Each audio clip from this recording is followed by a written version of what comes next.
Look at me. Sure. Look at me. Sure. I'm the captain now. Hey everybody, good morning, good afternoon, good evening, good night. It's me, Legal Vices. Wow, it's been an interesting evening here. Just sitting there minding my own business. I was playing some Elden Ring, waiting for to loosen up after work, wait for the stream to start and whatnot. And as I was playing the game, I started hearing like this odd noise, and I thought it was like some sort of sound effect in the game, like an animal or something. And then it started to sound like the wind was blowing really strong, and I'm like, what the hell is this? And then suddenly it was just lightning everywhere. It was like this amazing lightning show. And then about, I don't know, hail about a quarter the size of a golf ball, a little bit bigger than a pea. Just I have never seen hail in Korea like that before. We get some pretty awesome hailstorms out in Utah, but I haven't seen anything like that in Busan. And then that apparently knocked the power out, which I just as I was rebooting to do the show here, I got one of those you have to do a safe start and then reboot again thing, and then it took a bit. But I've found something interesting. There's something weird about my StreamYard because it won't allow me to type "let's do this." I type "let's do this." This is an error occurred. Wait a moment to try this. I type "let's do." For some reason, it doesn't like this phrase, and it's kind of creeping me out. But I can type it directly into YouTube, and you get it. So, so if I type "let's do," that doesn't happen. If I type "do it," that doesn't happen. If I type "let's it," it's just weird. Nothing is going through. But if I just type "hi everybody," that goes through. This is weird. There's something's been blocked somewhere. Yes, Megan, this is totally live, Megan Fox. So yeah, there's something weird going on with StreamYard. So I don't know what it is, but it won't let me type certain words and phrases suddenly. What?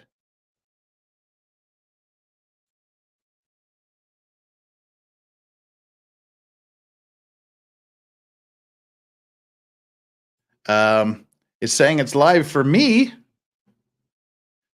Is it saying I guess it's saying it's live for everybody. Problem ghosts.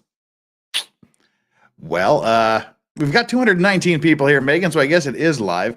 But now I'm wondering, hang on, this is really, really weird. We're gonna get into the main thing here, but I left my phone in the other room, so I'm gonna go grab my phone, and in the meantime, I guess you can stare at a dog. How does that sound?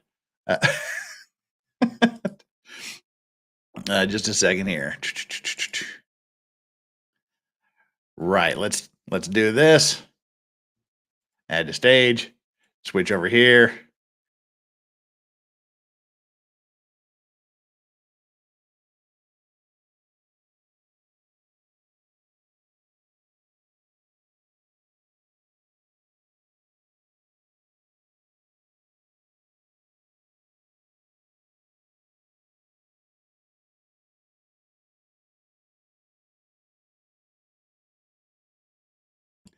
Okay, I'm back.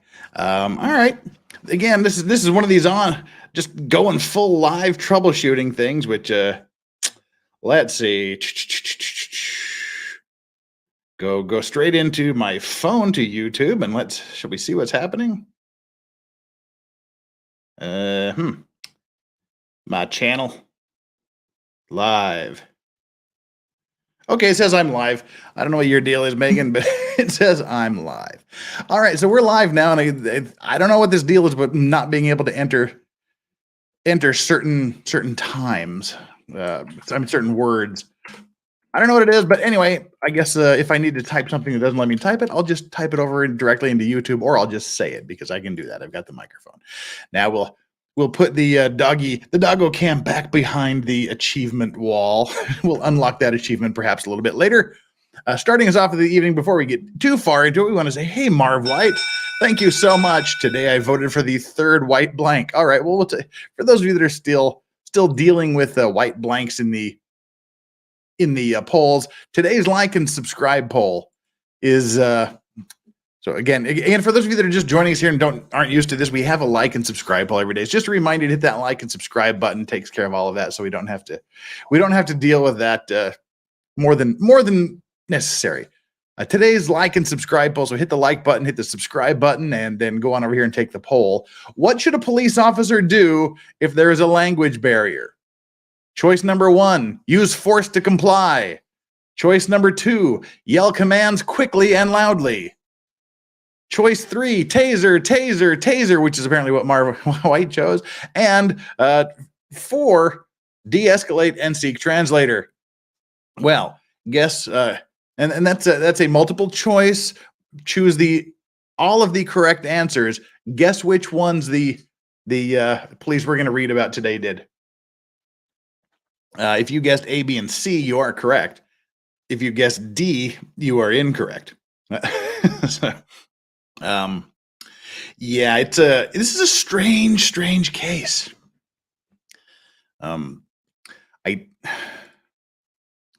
Steve Gosney sent it to me and he said, look into this.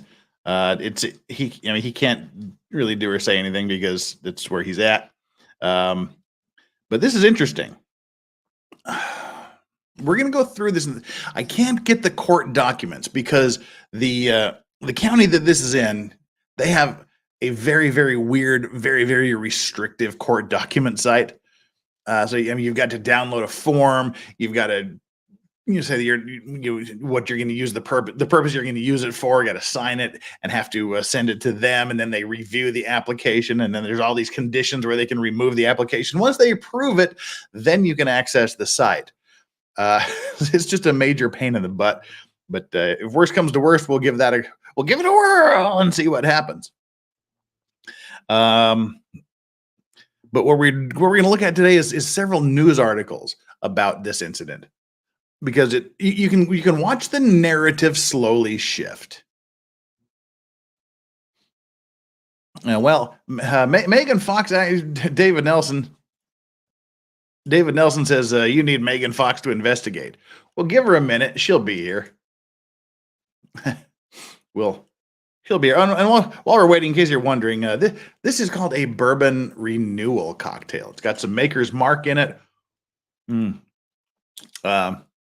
Some lemon juice, some simple syrup, some creme de cassis, some Angostura bitters, and a lemon wedge. It's quite good.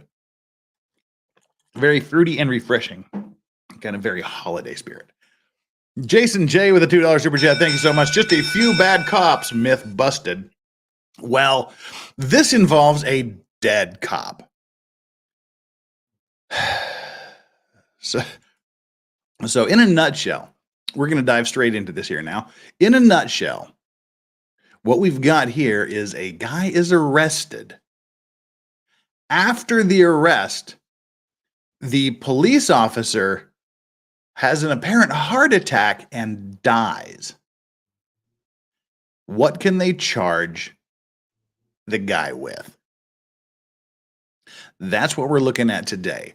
This is, as I said, this is a bizarre case. It's an odd case. And it's one to follow because this has some potential to sort of change the face of similar crimes or alleged crimes in Florida. And so, I mean, when I say it can change the face of justice, that's not a hyperbolic statement. That's actually a thing. So let's slowly try to unravel this. We're in the very early stages of this, so it's gonna be around here for a while. And one way or another, we'll get the court document thing worked out. And amazing disgrace, did he resist arrest? Well, let's see, shall we? Shall we find out? Let's do that. All right, folks. Start out with the first article that came out right after this happened, right after the incident happened. Let me bring it on up. First, let me Let me make sure we got everything in the order it needs to be in. 1, 2, 3, 4, 5, 6, and 7. Yes, we are all in the right order. This is in St. Johns County, Florida. Embiggen as much as possible. All right.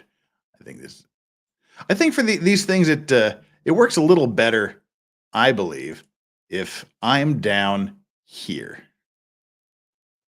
Then we can continue the embiggination. Because if embiggination isn't a word, it ought to be. Right. So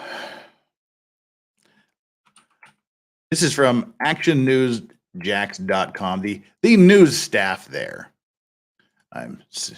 Get on in here, Megan Fox. She said she's feeding the dog. She'll be here in a minute. There.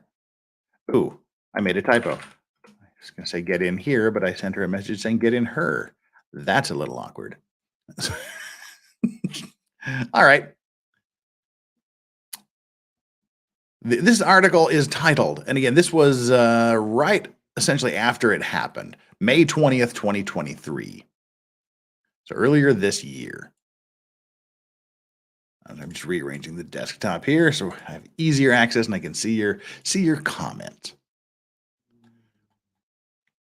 St. Johns County Sergeant dies after struggle with suspect who is now charged with felony murder.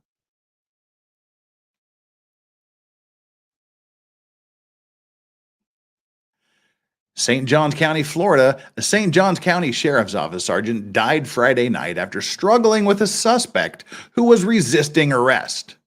So we got a suspect that's resisting arrest. The cop struggles with him. St. Johns County Sheriff's Office Sergeant Michael Kunovich made contact with a man he saw sitting in the dark outside of a closed business near the 2500 block of State Road 16. The man Kunovich came into contact with, quote, has been tentatively identified as 18-year-old Virgilio Aguilar-Mendez, SJSO said. This is the person who is suspected of resisting arrest. Kunovich attempted to pat down Menendez. Notice the details here. Follow the details.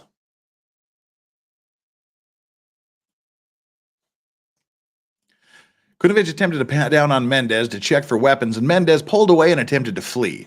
Additional deputies arrived, and Mendez continued to resist. While fighting on the ground, the subject attempted to grab Kunovich's taser.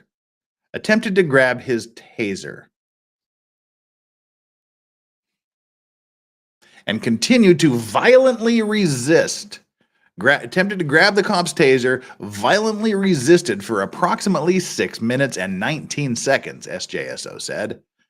After Mendez was handcuffed, he armed himself with a pocket knife, which was forcefully removed by deputies. So he tries to grab the taser. He struggles for 6 minutes and 19 seconds. They handcuff him. He arms himself with a pocket knife, and then they forcibly remove it. Or so the cops say. Kunovich collapsed moments after the subject was disarmed, and relentless life-saving measures were initiated by St. Johns County Fire Rescue and Flagler Health Plus personnel, SJSO said. He was ultimately pronounced dead shortly after being taken to Flagler Hospital. Mendez has been charged with resisting with violence and felony murder. Mendez is being held in the St. Johns County Jail on a $50,000 bond. Homeland Security investigation is assisting with verification efforts regarding positive identification and immigration status. Kunovich was a 25-year veteran. Okay, let's stop here and talk about felony murder in this instance. What is felony murder? The definitions across the U.S. are pretty similar. In Florida, my understanding, and not being a Florida lawyer, I can't definitively comment, but from the research I've done, if you cause the death, and again, this is pretty much a standard definition across the U.S., if you cause the death of an individual while you're committing a crime, while you're committing a felony, So if in the commission of a felony, you cause the death of an individual, whether or not you intended this person to die or not, that's felony murder. And also, if someone else commits a crime and you're committing the same crime with them and they kill somebody, then you're also guilty under the same charge. So it's basically two guys rob a store. One guy says, "Hey, I'm just here for the cookies." The other guy shoots the teller dead. Other guy goes down for murder too, because he was there when it happened. But in this case, they're saying it's felony murder because he caused the death of the police officer while he was committing a predicate felony, while he was committing a felony. The felony he was committing was resisting a police officer with violence. Now, what does that mean? He's charged for this. And again, this is where at most we can say he was in a dark, from what this initial report says, he's in the dark, in a place, in front of a closed business, in the dark. Police officer approaches him. There's a scuffle, 6 minutes, 19 seconds, during which he supposedly tried to grab the taser. They struggled. They put him in handcuffs, and he pulled a knife. He somehow got a pocket knife, and then they forcibly removed that from him. And then the officer just drops dead. With his felony murder charge, he's facing the death penalty. Under the felony murder charge, if he's convicted, he's facing the death penalty.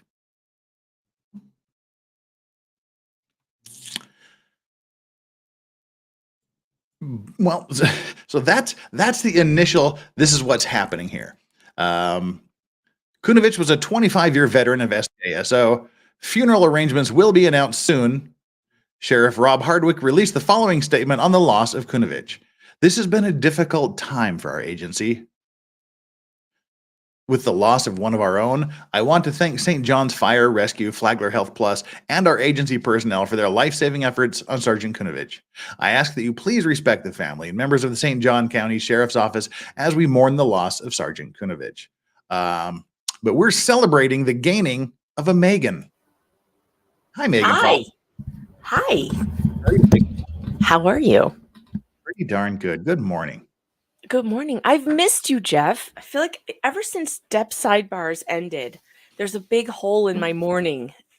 Oh, yeah. Phrasing. I missed you. Yeah. And this story is unbelievable, by the way. The amount of details that are being left out of the telling of this is too much to handle. So that's what we're going to do. Did anyone even repeat why he was being pulled over in the first place? No, hang on. What we just started. We're going according to the news articles. We're going to watch the shift in the news articles. So we literally know nothing other than what the initial report said, which was he was in the dark in front of a closed business. An officer pulls up on him. They get involved in a struggle. During that struggle, he tried to grab the officer's taser. Business? Yes. Well, now, Megan, don't spoil anything. We gotta go. So, you know me, Jeff. Yet you invited me anyway. But yeah, this is so he's in front of a closed business after hours in the dark. He gets in a struggle where he attempts to grab the officer's taser. A 6 minute, 19-second struggle ensues. Gets handcuffed. He arms himself with a pocket knife, which they forcefully remove. The officer just drops dead shortly thereafter. They charge him with felony murder, which carries the death penalty and resisting. That's all we know right now. That's as far as we've got. Now they're mourning the loss and asking for things here. The St. Johns County Sheriff's Office says at approximately 9 p.m. Oh, let's bring this on back down here. Did you get to the part where Ron haven't. DeSantis is using it for his campaign? No, Megan, I have not got there. I've literally told you everything we've done. This is one we want to unravel. Please don't spoil things. No, I won't. I promise. This is one that we've got to see the flow of this case. I think that's the important thing. At approximately 9 p.m. on May 19th, 2023, SJSO Sergeant Michael Kunovich made contact with a male suspect in the 2500 block of SR16 in St. Augustine. During the encounters, a physical altercation occurred, and additional deputies responded. Do we want to go through all of those? The tweets? Nah, it's kind of what we just read. Our thoughts and prayers are with his family and the SJSO. Please join us in supporting all those in need now. That is the initial reports that came out of this. And I mean, we literally know nothing at this point. So then the next article comes out, which was, what was the date on this? How can there not be a date on this? Don't you hate it when they do that? May 25th. So this is 5 days after the incident occurred. All right, let's see. We don't want to do that.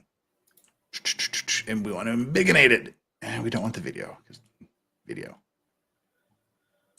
Let's see how much we can embiggenate it. There we go. Oh, God, I didn't realize that he was only 18. Oh, yes, he was Lord. 18, yeah. Jesus. Yeah, things happened that day. So let's... Man charged with murder in connection to death of St. Johns County deputy. Various law enforcement agencies send outpouring of support. So everybody is supporting the police officers. They deal with the loss of this officer. Other agencies are sending their condolences because this criminal, this alleged criminal, has committed murder by, for some reason that they haven't really explained yet. But the St. Johns County Sheriff's Office has arrested a man on a felony murder charge after an altercation led to the death of Sergeant Michael Kunovich. Virgilio Aguilar-Mendez, 18, is charged with resisting with violence and felony murder, currently being held without bond. Aguilar-Mendez immigration status is also in question. We're going to find out a little bit later. Spoiler that I just told Megan not to do. He is in the country illegally. The sheriff's office is working with Homeland Security to verify his identity and immigration status. According to the sheriff's office, Kunovich spotted Aguilar-Mendez outside a closed business on State Road 16 in St. Augustine around 9 p.m. Friday. He made contact, tried to complete a pat down for weapons, but he followed this again. Notice how the narrative has already changed from the police officer deal. First, it was approached, struggle, taser. He tried to grab his taser, handcuffed. Pulled a knife, forcibly removed. Now, he tried to do a pat down for weapons, but according to investigators, Aguilar-Mendez then pulled away from Kunovich and attempted to run. So we've already, Megan, in 5 days, we've already got a slightly different narrative going. Of course. And additional deputies arrive on the scene, and Aguilar-Mendez continued to violently resist for more than 6 minutes.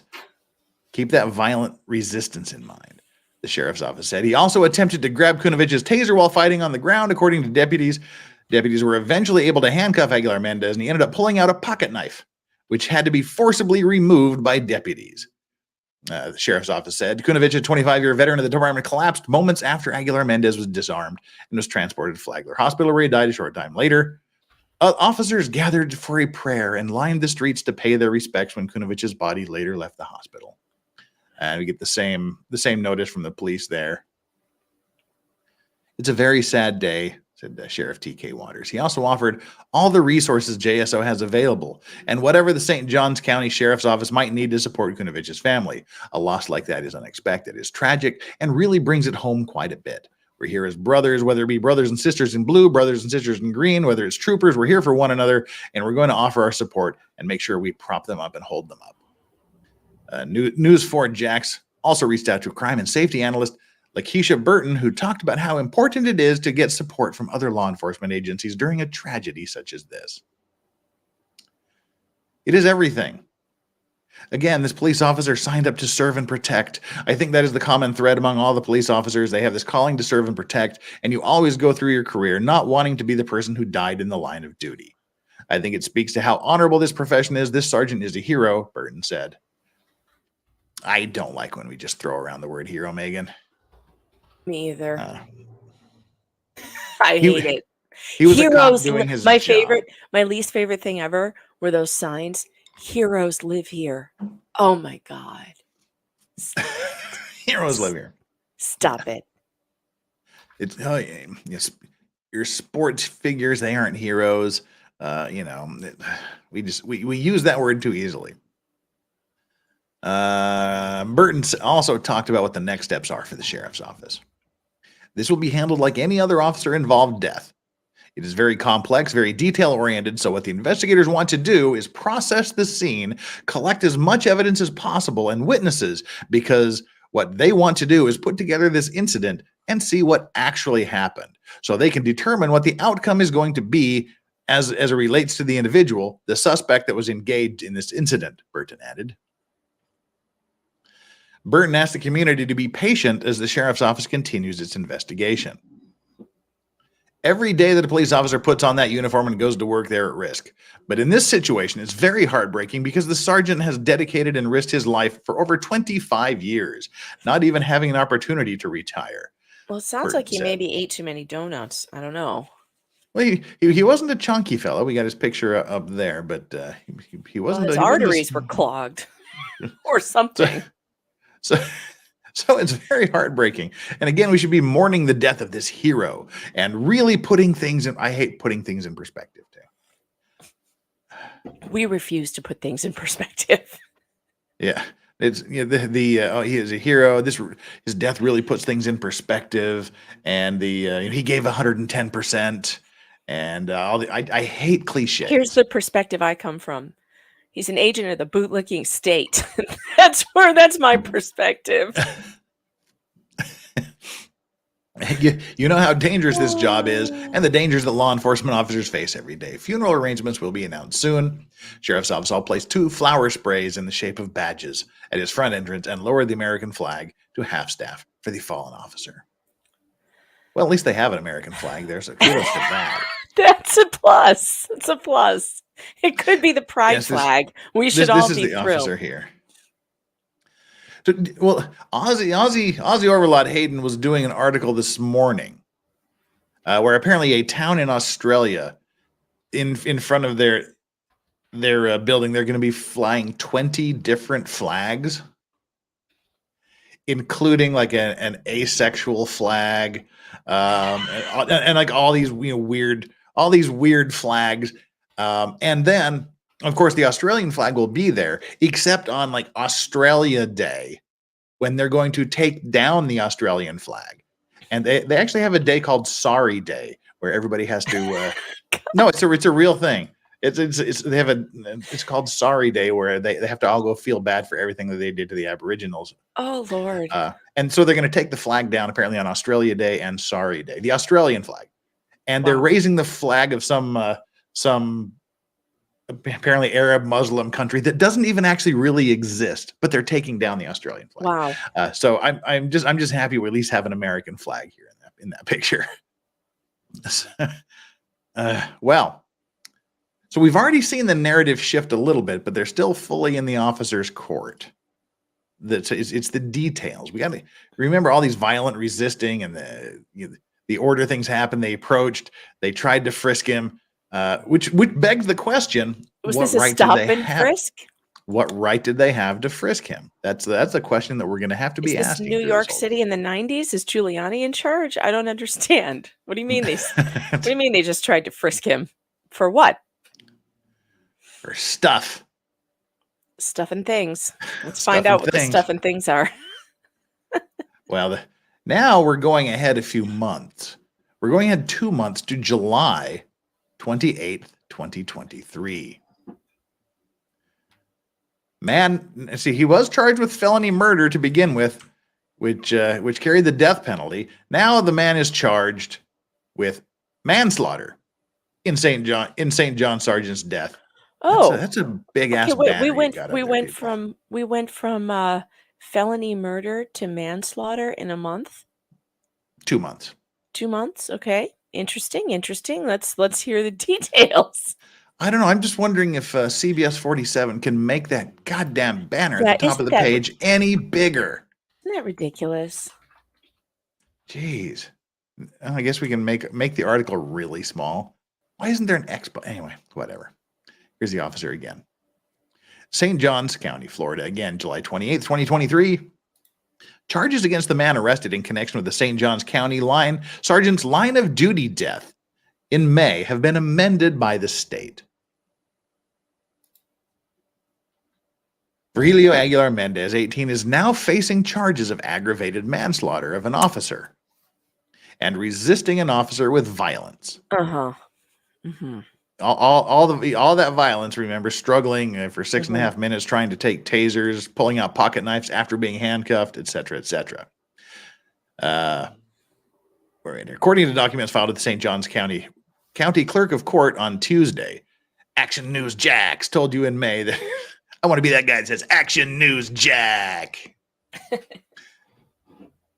News and weather on the 9s on Action News Jax. Oh yeah, Action News Jax. Yeah. I'm sorry. Action News Jax told you in May that Aguilar-Mendez was originally facing a charge of felony murder in the death of Sergeant Michael Kunovich. Another motion was also filed on Friday, July 21st by Assistant Public Defender Rosemary Peoples, asking that Aguilar-Mendez be examined by Dr. Roger Davis to determine defendant's mental competence to stand trial. So there were questions about his mental capacity to stand trial. Apparently, again, did you try to access the court documents, Megan? No, because it was way too difficult. Yeah, I was saying you got to download some document, sign it, send it in, get approval. And I'm not telling them what I want it for. Just give me the documents. Yeah, so we just kind of have to go on what we've got here. So the fact that it's still continuing, I assume, means that he was found competent to stand trial, or maybe perhaps it hasn't been ruled upon yet. So they asked him to be examined for mental competence to stand the trial. Judge Arlie Smith could be. I wish it was Arlie Ermy. That'd be better. But it was just Judge Arlie Smith. Has not yet issued a response to that motion. And this was in July. Aguilar-Mendez felony arraignment is set for August 28th at 1:30 p.m. with Judge Smith, according to St. Johns County Court records.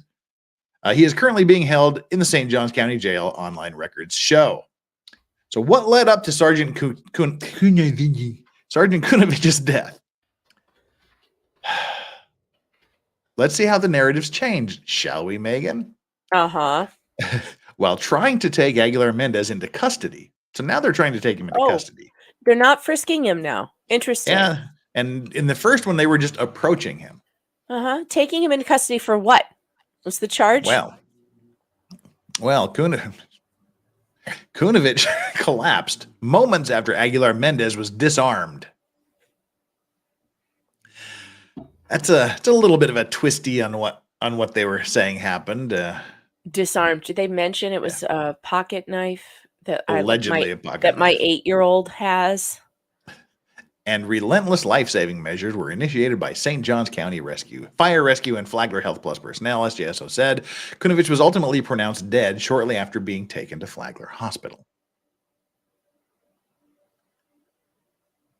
Kunovich made contact with Aguilar-Mendez in the parking lot of the Super 8. Oh, so not a closed business then. On State Road 16 on Friday, due to what he believed to be suspicious behavior. Oh, what was suspicious behavior? See, and that's the thing. It's suspicious behavior is not an arrestable offense. No. And especially not in Florida. God, you'd have to arrest everybody. They're all suspicious. Now, Amazing Disgrace says pulling it out during a struggle makes it not a toy. Well, we have to find out whether he actually pulled a pocket knife or not. Stay tuned for that. There's more questions about that as well. There's more details about that. Before they can they can come and say what's up, but he doesn't have to answer. He doesn't have to say anything. He's free to leave unless they have reason to believe that he has committed, is committing, or is intending to commit a crime. Well, he was acting suspicious. What was with the closed business? A darkened closed business. Now he's in front of a Super 8. Super 8's never dark. It's always lit up. Yeah. Isn't that the one we'll leave the light on, or is that the Motel 6? Yeah, not that wasn't Motel 8. It was that's Motel 6. They were the Motel. They didn't leave the light on for him at Motel 8. They don't care. Well, they're like basically the same motel. So the Super 8 and the Motel 6 are basically the same place. Yeah, well, could be Florida too. They have to turn off their lights so they don't harm the turtles on the beach or something like that. Fucking turtles. Damn. I know that was always Rush Limbaugh's thing. I guess when baby turtle season would happen, he had to turn off all of his expensive lights on the beach. Hotel, motel, Holiday Inn. There you go. Woo, woo. There you go. Break out the music. Yeah. Okay. Anyway, Kunovich's body-worn camera video shows that when Aguilar-Mendez saw Kunovich's patrol vehicle approaching, he started to walk away. Right there, we see a big shift in the narrative. Remember, he tried to pat him down and then he tried to flee. That's what the last article said. Now this guy sees a officer coming and he just turns and walks away. Mm-hmm. Mm-hmm. That's a little bit different. Which you can do. Yeah. Illegal walking away. Yeah. Mm-hmm. We have to put it on the side. We can't see anything. Do my buttons work on this stream? What happens if I push one of my buttons? Nothing. Cares. Damn it, they work. Yes, Jeff. Nothing. I was trying to Jedi mind trick you. Didn't work. Man. Well, they do say that only smart people can be Jedi mind tricked. So you're only medium smart. Wrong. So, All right, I'll stop. All right. To the 529 people watching that, I apologize. We've got 244 likes. Everybody bump on down there and hit that like button. Hit the like button or Megan will continue to use the sound effect. Please, for the love of God, hit the button. I couldn't help myself, Jeff. I'm going to stop now. Yeah, I know. I'm sure you will. I believe that. So they've been told. First of all, we were told that there was nothing mentioned about I don't believe there's anything mentioned about fleeing or running away during the first article. Then it was during a pat down. He tried to flee. And now it's just while the officer's approaching in his car, the guy turns to walk away. He started to walk away, whereas he was trying to flee during a pat down during the last one. Kunovich attempted a pat down on Aguilar-Mendez to check for weapons, and Aguilar pulled away and attempted to run away. So we got 2 attempts to run away. He told Kunovich that he didn't speak English. Additional deputies arrived, and Aguilar-Mendez continued to resist, SJSO said. While fighting on the ground, Aguilar-Mendez attempted to grab Kunovich's taser and continued to violently resist for approximately 16 minutes and 19 seconds. After Aguilar-Mendez was handcuffed, he armed himself with a pocket knife, which was forcibly removed by deputies. Yeah. After how? I don't know. Ask them. According to the cop said it. It's true. According to his, it's in the report. It must be true. It must be true. It must be. Yeah.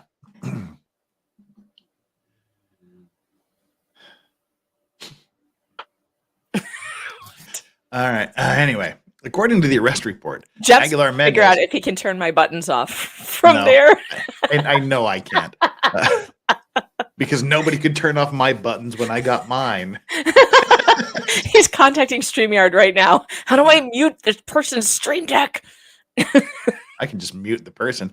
According to his arrest report, Aguilar-Mendez, who is from Guatemala, later told deputies that he was resisting due to a fear of being deported. He also admitted he understood the verbal commands he was given, but chose not to comply in an attempt to escape. Now, I'm going to right here and now call bullshit on that. Bullshit. I'm defeated. I'm defeated. No, I'm really done now. I'm not going to do that again. I'm not going to derail your stream again. I'm so sorry. It's too late, baby. Now it's too late. Oh. She's Megan. She's the best Megan. Megan Fox. She's a liar. She's medium smart. All right. Glad this is so entertaining to you.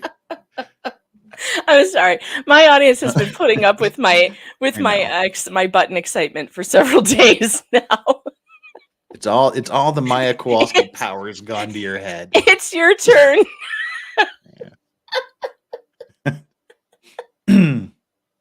According to this report, Mendez, where it says that he said that he was resisting due to a fear of being deported. Do you really think that? Why were you resisting? Oh, it was due to a fear of being deported. I admit I understood the verbal commands I was given, but chose not to comply in an attempt to escape. Or do you think guys going, "Heh, heh," and the guy's like, "You did this because you were trying to flee, weren't you?" See? It's like, you understood everything, but you just chose not to comply because you were trying to get away, weren't you? See? Something like that. Yeah. Which do you think is the more likely to happen? I've seen cops do this. It is such a common thing where they say, he understood because we're yelling and screaming at a foreigner commands and questions, and he's going, no, yes, no. And so he's answering our questions. He clearly understands. So they start asking these ridiculously leading questions. But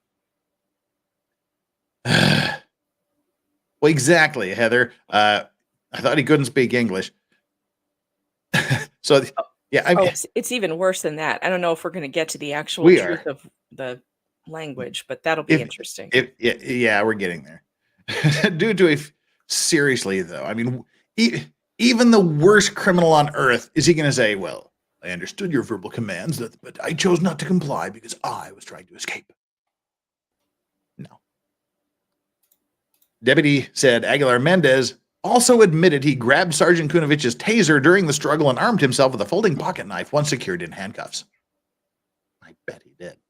He admitted this to who? The coppers. Did they have a translator? The coppers.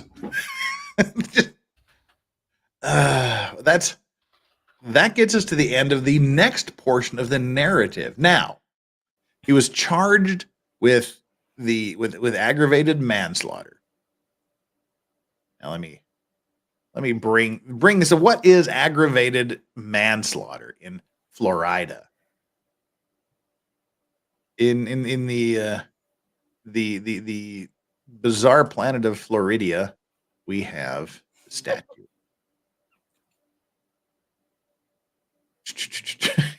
Ashton said, "Yeah, being bilingual is helpful. Not having a heart condition helps more." True. Can't argue with that. Yeah. How do you pull a pocket knife when in handcuffs? Did they not pat him down after cuffing him? Well, don't know. We can't. This is all very, very hard to understand. Now what we're looking at here, this is the Florida statute, 78207. This looks like a joke website. Why are the Florida statutes on what looks like a spam website? It's Online Sunshine. Oh, they need to update their look. Well, they're just statutes. It doesn't have to be all flashy. It can still be MySpace. I can barely read it. Who puts blue text on a black background? I do. That's who. There we go. It's better. It's dark mode. Oh. Manslaughter. So this is 78207. Sounds official, doesn't it? So this is manslaughter. Aggravated manslaughter of an elderly person or disabled adult. Aggravated manslaughter of a child. Aggravated manslaughter of an officer, firefighter, an emergency medical technician, or paramedic. That's the one we're looking at. So for that, we have to drop down here to 4, sub 4. A person who causes the death through culpable negligence. This is a very important part of the statute here. A person who causes the death through culpable negligence of an officer, as defined in, I mean, that's the definition for what an officer is. This guy fits it. He's an officer. So a person who causes the death through culpable negligence of an officer is all right. Where's the break here? Aha, there we are. Wow. A person who causes the death through culpable negligence of an officer while the officer is performing duties that are within the course of his or her employment commits aggravated manslaughter of an officer. A felony in the first degree, punishable as provided by these statutes.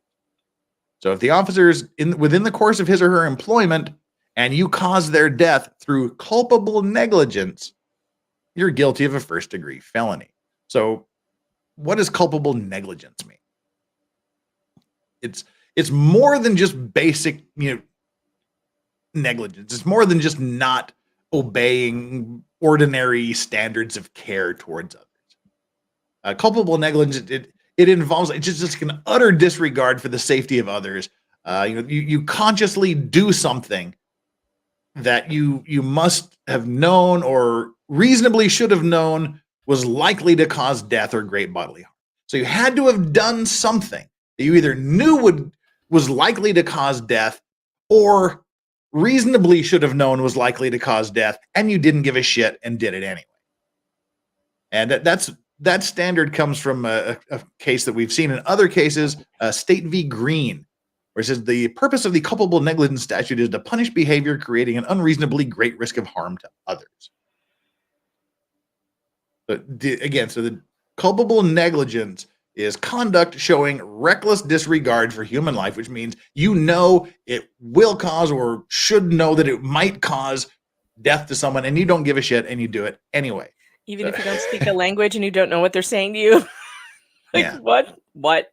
So yeah, it's just an utter lack of care. What you have done has to be just such an utter lack of any care, which you just don't give a shit about the consequences. But had you thought about it, you could reasonably know or should know that it was likely to cause death.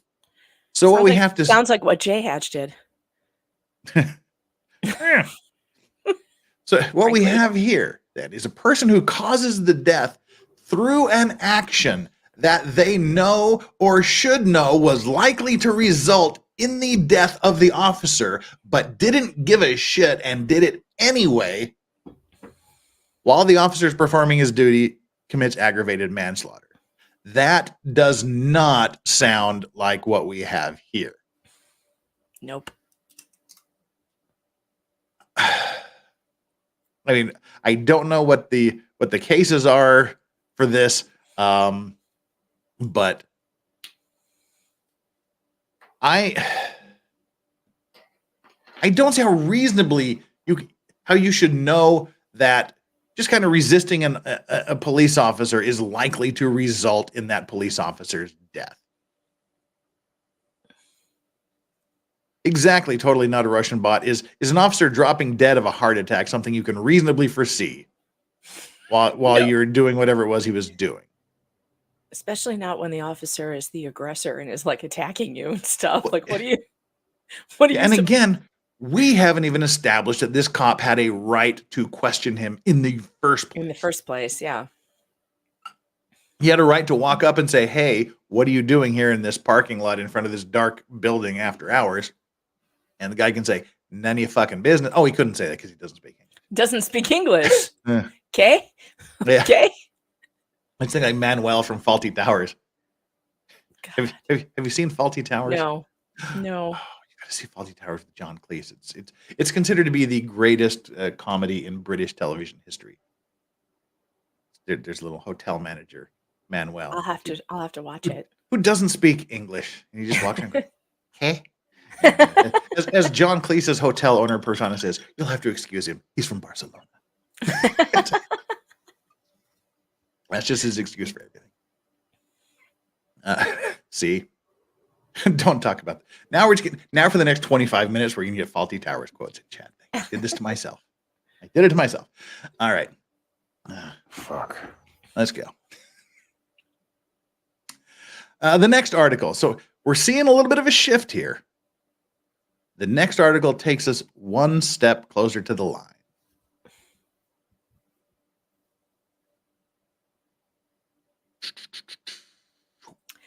I feel like this Yes. awkward pause could have used some of my buttons, but Don't play with your button on my stream. Phrasing. We're gonna have a button off if you're not careful. Don't make me have a button off. You know, I can't deal with this. I'm going to nuke America. Are you okay, Megan? no. The buttons make me ridiculously giddy. I don't know why. They just do. Shut the fuck. All right, let's Go fuck yourself. Go. Hey everybody, I had a great run on YouTube the past year and a half. Peace out. It's been nice knowing you all. I enjoyed it. Megan Fox makes Jeff quit YouTube. God. To the 10 of you who just joined during this last 30 seconds, I humbly apologize. It's going to take you a while to unintercourse yourself and figure out what happened. And we've only got $5 in super chat so far. It's just you don't pay me enough to. Oh, no more buttons until the more buttons until the super chats increase. No more Anyway, fun. this isn't a grifty stream, but anyway. Charge against man accused in connection with St. Johns County deputy death downgraded to manslaughter. So this is sort of a reiteration of the article we just read. Here's the young 18-year-old man here. Last week, the lawyer for a man accused of resisting arrest that led to the death of St. Johns County deputy filed a motion suggesting her client is not competent to stand trial. On Tuesday, the state's attorney office filed amended charges of aggravated manslaughter. What happened to myself here? There we are. I lost my own place. Filed amended charges of aggravated manslaughter of a law officer and resisting with violence for Virgilio Aguilar-Mendez. Aguilar-Mendez was originally arrested and charged with resisting arrest with violence and felony murder. After a struggle between him and Sergeant Michael Kunovich caused the deputy to collapse and die. So first time they're saying, okay, it was just he dropped dead after this happened. They just shortly after the arrest, shortly after now that the news is going straight for the struggle caused the deputy to collapse and die. Haven't seen any evidence of that yet. Mm-hmm. Where's the causal relationship? Flux, that's the question. Was this a Terry stop? That's what we were talking about earlier. Terry stop is what we were talking about earlier, where the police officer, he can ask you questions. You don't have to tell him shit. But he can detain you and question you if he has a reasonable suspicion that you have committed a crime, are committing a crime, or are about to commit a crime. And if you have a reasonable suspicion the person's armed, you can pat them down. So that's the question. We don't know because, and I think it's going to be difficult for them to prove that they had a reasonable suspicion of any of this stuff. Torin 3, woohoo!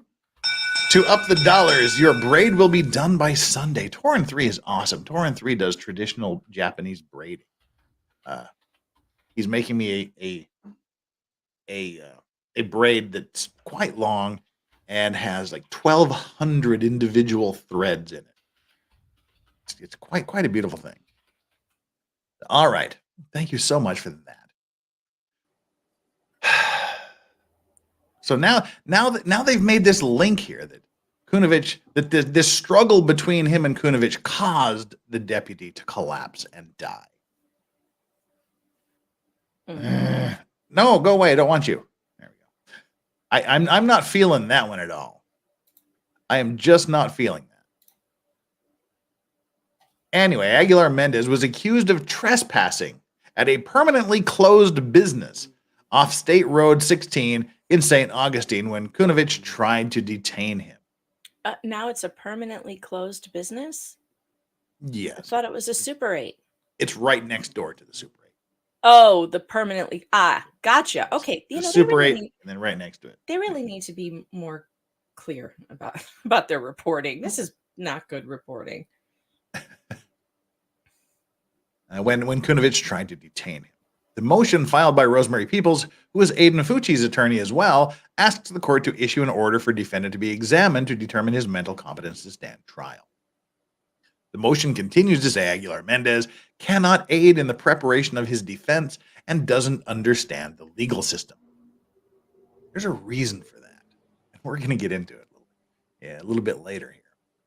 Attorney Chris Fallgatter, who is not affiliated with this case, said once a motion like this is filed, it has to be dealt with before the case can move forward, which can take a few weeks or a few months to process, potentially causing a delay.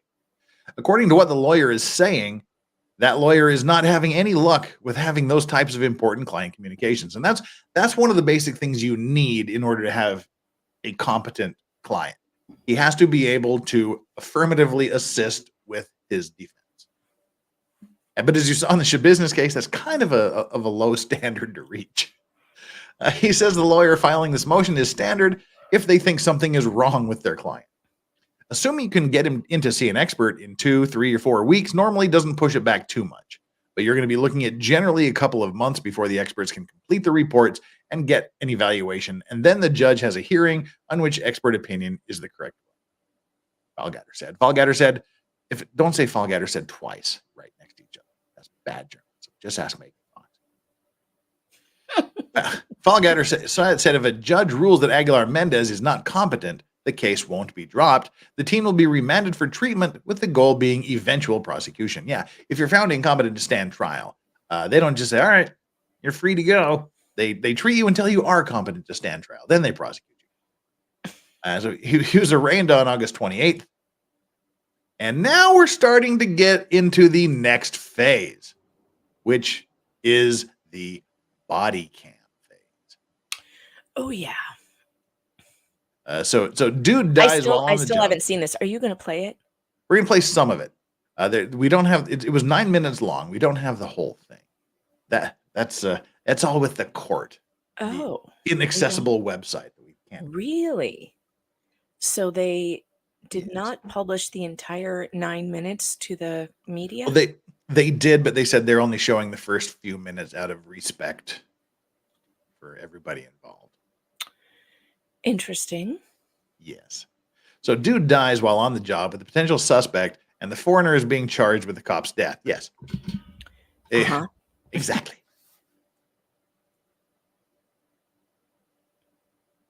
His whole presence in him is not understanding the legal system. What does that even mean, Flux? I don't know what that means. Foghatter, does he go on slow rides? A slow ride. No, not Foghat. Okay. Name another Foghat song other than Slow Ride. I dare you. No cheating, so you can't. All right. They've released the body cam. We've got bits and pieces going through here.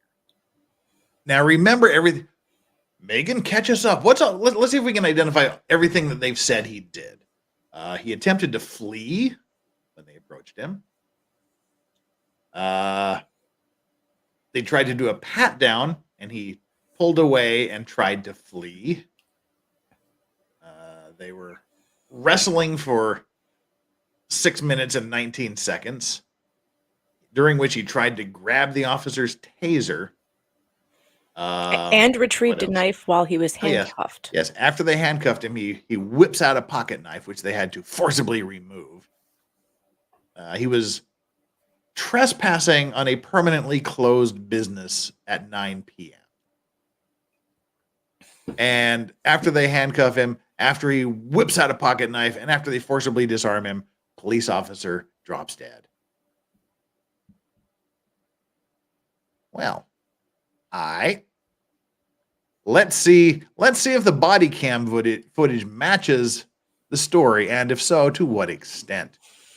Okay, I haven't seen this yet, so I am looking forward to this. For the first time, we're seeing. All right. Seeing body cam footage. Legal vices. To a guy who doesn't know what a pat down is, a pat down is some guy feeling you up. Pretty much. All right, legal vices. Thanks for not saying trespass. Who says trespass? I don't know. Does anyone? I guess if you have like urinary problems, maybe, but maybe you need a trespass. I don't know. Anyhow, IT Goatee says it's not gay if it's the TSA. I somehow think it's that still makes it gay. worse. Yeah, It's still gay. TSA Um, does make well, it worse. John Gary, John Gary, our resident naysayer of all things, says the language barrier defense is BS. He clearly understood what was going on. And if you don't understand what police are saying to you, you should behave in the most passive way possible. Okay, John Gary, keep that in mind as we watch the body cam footage. Keep in mind that what you said there, where they should just try to behave in the most passive way possible. Okay. I'm ready. I thought you were asking me what. That's what she said. Okay. All right. Body camera footage from a confrontation between a St. Johns County deputy and a man that ultimately led to the deputy's death. Sergeant Michael Kunovich. Okay. Ultimately led to the officer's death. Again, I like how they've put his picture in front of a waving flag, Yeah. and there's like a halo around him. well, and- my next soundboard thing that I'm getting on my computer is from Office Space. I have a game called Jump to Conclusions. It's a jump to conclusions, Matt. Matt, and you jump to conclusions. I need to get the bobs on mine. What would you say you do here? Because I say that all the time, and I need them to say it. So I gotta go look for that. So that's going to be my next one, because they continue to jump to conclusions. They led to the officer's death. Did it really? How do you know? Anyway, Bitch collapsed right after making an arrest, later dying at the hospital from a heart attack. Maryland. okay, so he Where died you later from a heart stopped that? attack. Where you stopped that when you started playing it? It sounded like "bitch died from a I know. heart attack." I know. I was taking the high road and Oh not going to God, point that was that funny. out. That was funny. I just figured we would be able, as To move adults, past it? No. as We're not adults in our adults. 50s, we were able to move past that. Hey, speak for yourself. I'm not in my 50s yet. Ish. Close enough. Stop it. I don't want to think about it. Was there like 3 more months? Oh man. No, there's several years. Okay. Well, 2. 2 years. You're like Chandler. Everything is a few. At least a couple more years, Yeah. Jeff. I'm only All turning right. 48 in April. All right. Let's go. Park is joining us now after going through the body camera video frame by frame. Maryland. Except for the most important part. They're going through a 9-minute video, frame by frame, in about 2 minutes. Figured out. Yes, we want to warn our viewers that this video may be Viewers? hard for some to watch. It starts What's with a Sergeant vigor? Kunovich driving, as you can see here, and then we're going to see him get out of the car about 24 seconds. Okay, there we have our guy who's trespassing in front of a permanently closed business at 9 p.m. It's just standing on the street, on the public sidewalk. Yeah, does that, will someone please show me That's where he's perfectly trespassing? legal. That's He is perfectly standing legal. on a sidewalk. Holy shit. All right, come on, Chad. This is a discussion here. Someone please point out how standing on a public sidewalk next to a hotel in front of a building is trespassing. While you're thinking of that, I'm going to read this from Free Zachariah Anderson, $20 super chat. That makes a significant leap to unlocking sleeping dog cam. Thank you. Free Thank you, Zachariah Free Anderson says, Zachariah. random gift. Listen to episode 1 of the new Wrongful podcast, now on all major podcast sites. Wrongful podcast breaks down all evidence, seen and unseen, in the case of Zachariah Anderson. Much love, Jeff and Megan. Oh, that's right. They were going to do the Wrongful podcast. That's right. Cool. Yeah. Okay, so they've gone ahead and done that. We've reached the day. Cool. Well, let's take a sampling of Cat. Where the hell did Cat come from? Chat. Let's take a sampling from Chat. Jeff's losing it. Wait, is that a service road? Yeah. Trespassing on a sidewalk? No, that's not apparently. a service road. That's it's not a. It's oh, not I see. It's running in front of the building. There's probably a highway on the other side, and this is the road, the local road you access to get to the hotel. It looks like the highway's over here. Yeah. So it's kind of like a strip And mall did we get to the point about what he was doing there, or are we allowed to say what we? Okay. Not yet. That's coming Yeah, up this is very hard for me, Jeff. I know, Megan. I'm having a hard time keeping quiet. I know. Extra large and extra hard. Mm-hmm. You now don't Jeff's just gonna ignore me. No, I was considering which nuclear button to press over here, but you do not want to get into a button war with me. All right. So Daily Quick Bite says first lie detected.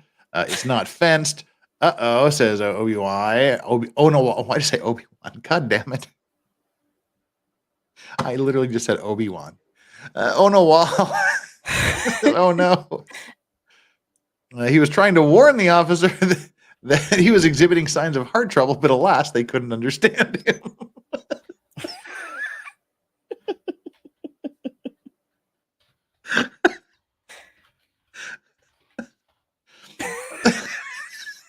That's really funny. I need my head checked.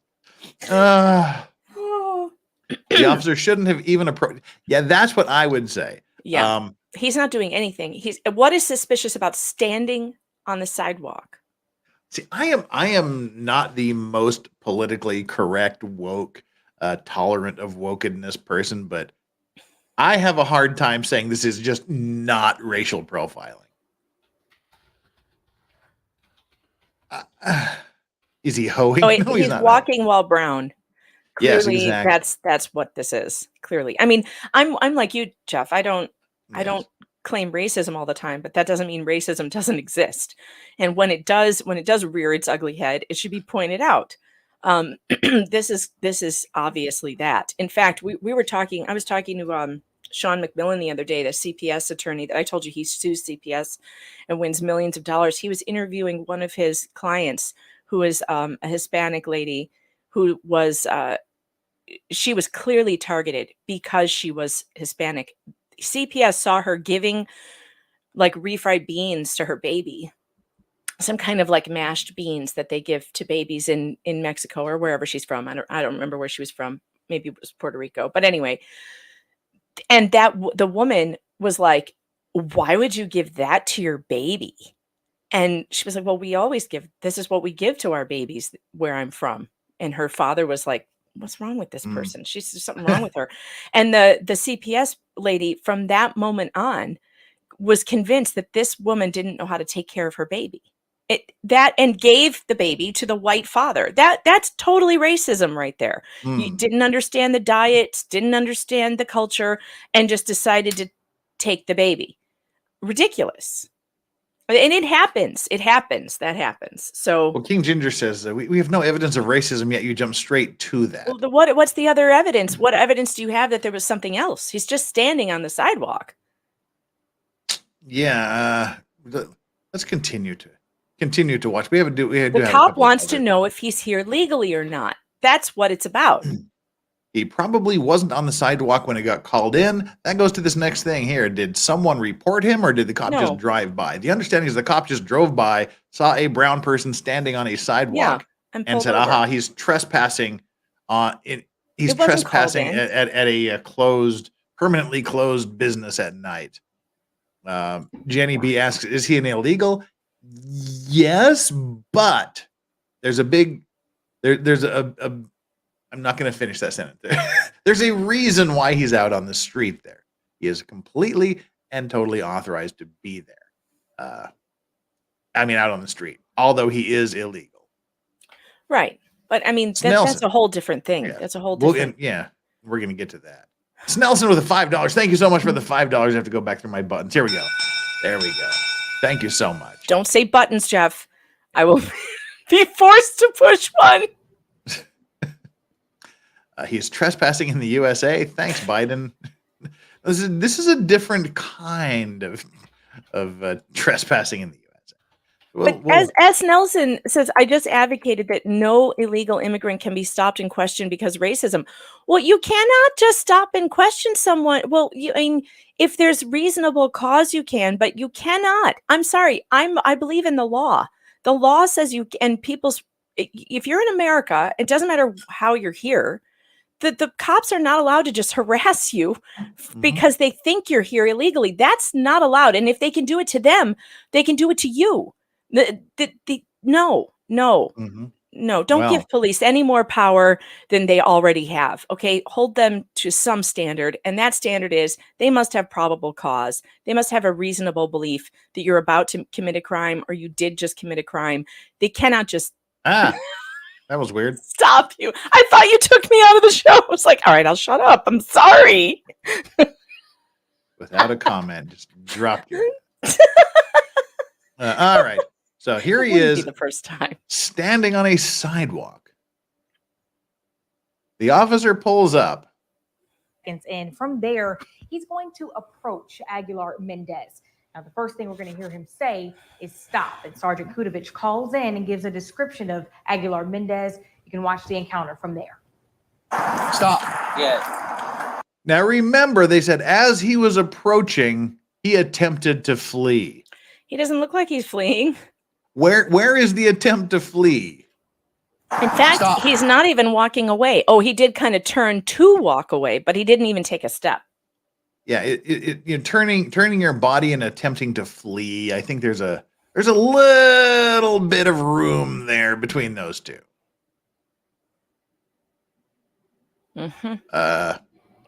Duncan Ido, thank you so much for the $10 super chat. I'm just saying to keep in mind that this moment is where the footage starts. I think it's possible you two are jumping to conclusions. Perhaps he wasn't innocently on the sidewalk a moment ago.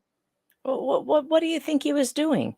He's literally standing there looking at his phone. What was he doing right before that? He was literally standing there looking at his phone. Was he doing? That's what he was doing. Was he doing? What do the kids call it when they jump around on buildings? Parkour. Parkour. Was he parkouring all over the abandoned building just 2 seconds before this? Come on. No, he wasn't. Standing on the sidewalk. And we're look, Jeff and I know some more things about this case we haven't told you yet because Jeff won't let me. We'll get there. We got some important things to take care of here first. What do we got here? Get up, Quinn. All right. Thank you for covering this case. Freed that man ASAP. Thank you so. You're welcome, senor. Okay, we got that down.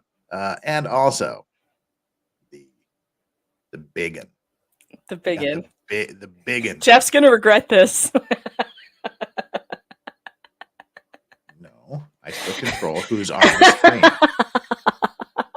Ladies and gentlemen, Cried Wolf with the $100 super chat. Pop off, Fox. Well, she will hear later. Trust me. Just she doesn't have free reign yet. We haven't unchained the dogs of war just yet. Speaking of the dogs of war, I believe that the camera has been unlocked. It has, but first we have that. Several things are triggered if you are insane enough to give me $100 super chat. The first thing that happens is we do a shot, and because God, please don't do the mixing. No, it's only $100. We're gonna do the mixing at the $300. Okay. So the first thing we do is we have a shot. It's Christmas, so we're having the Christmas sweater makers market. Oh my God, that's the cutest thing I've ever seen. It's like Crow T Robot from MST3K. That is so cute. Yes, it's the Maker's Mark Christmas sweater. Well, why do I always think of Amber Heard when I see that bottle? I don't know. Oh wait, I just pulled a Nick there.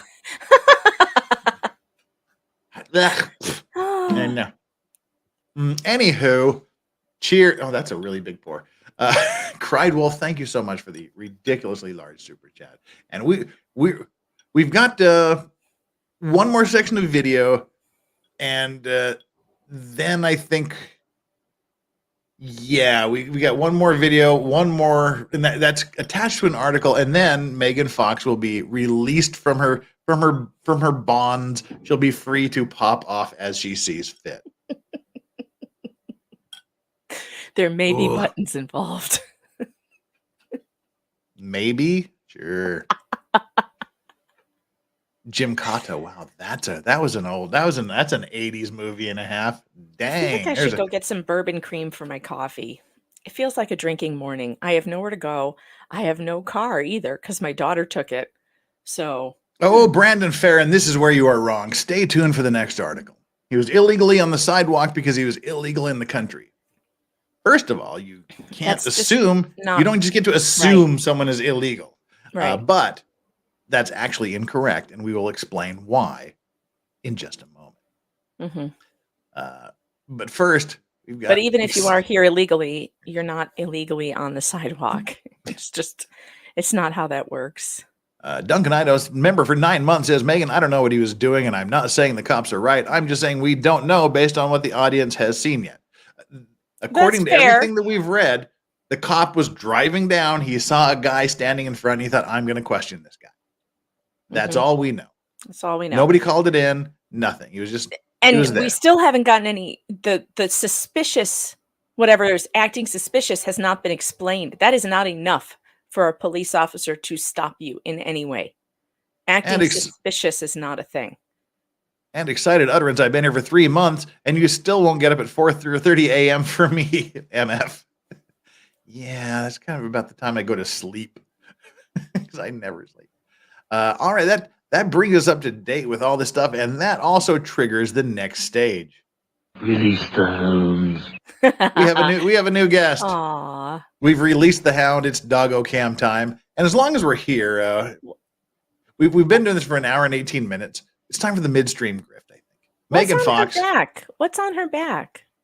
I don't know. What are you saying? What? Oh, she has like eczema in the winter. Skin gets really dry, and her hair falls out. Oh, poor thing. I have eczema too on my toes.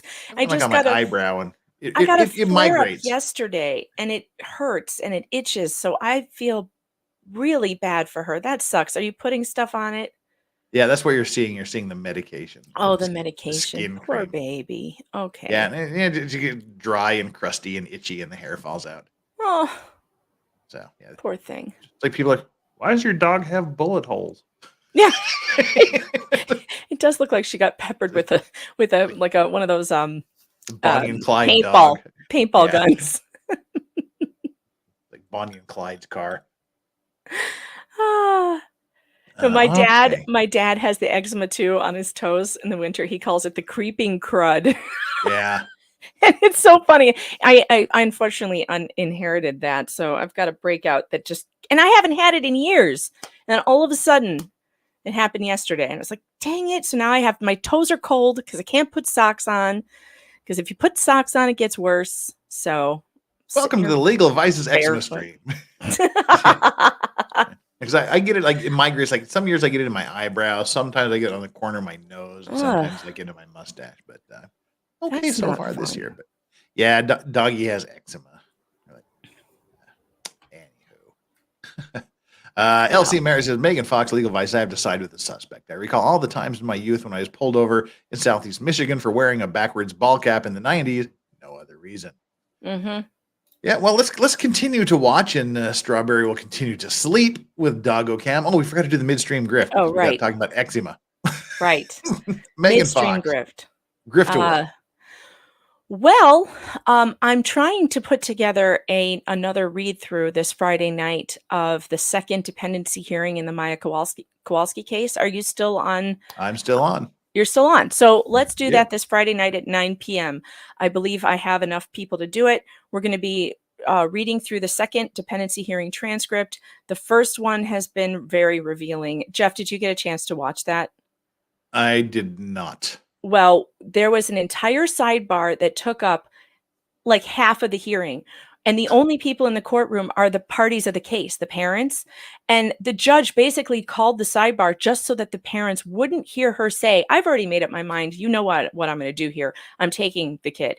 So you explain it, go explain it to your clients and let's move on. It was the most outrageous thing. And this is what happens in family court. So that's what I'm working on, exposing this family court stuff.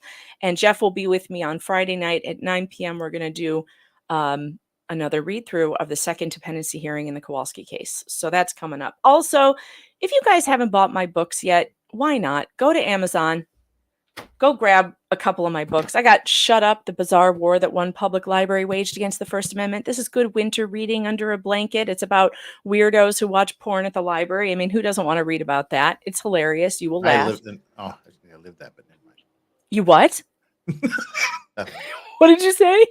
Nothing. I'm not going to repeat that. And the other one is Believe Evidence, Not Women. The Death of Due Process from Salome to #MeToo is about women who allege false allegations and put men in prison or worse, leads to their deaths. So I just knocked over my Wi-Fi. That's not a good thing to do. Anyway, go and find those. They're on Amazon. Do the books have pictures? Well, Shut Up does. Shut Up has a ton of pictures, including a great one of my parents when they got married on their wedding day, which is a really sweet picture because they look like movie stars. My dad looks like Buddy Holly, and my mom looks like a movie star, like Grace Kelly. Here, I'll show you. It's so cute. But yeah, this one has pictures. Look at these two. Aw. Sweet, huh?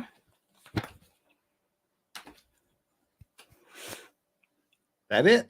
I'm done. Okay. That was a cold exit. Sorry. Right. And meganfox.locals.com. We're doing stuff over there too. Although there's a network error right now. Those of you who are locals users, they had an update the other day that didn't go so well. And now they're spamming everyone and can't get in every once in a while. So it's going to fix itself, but don't worry.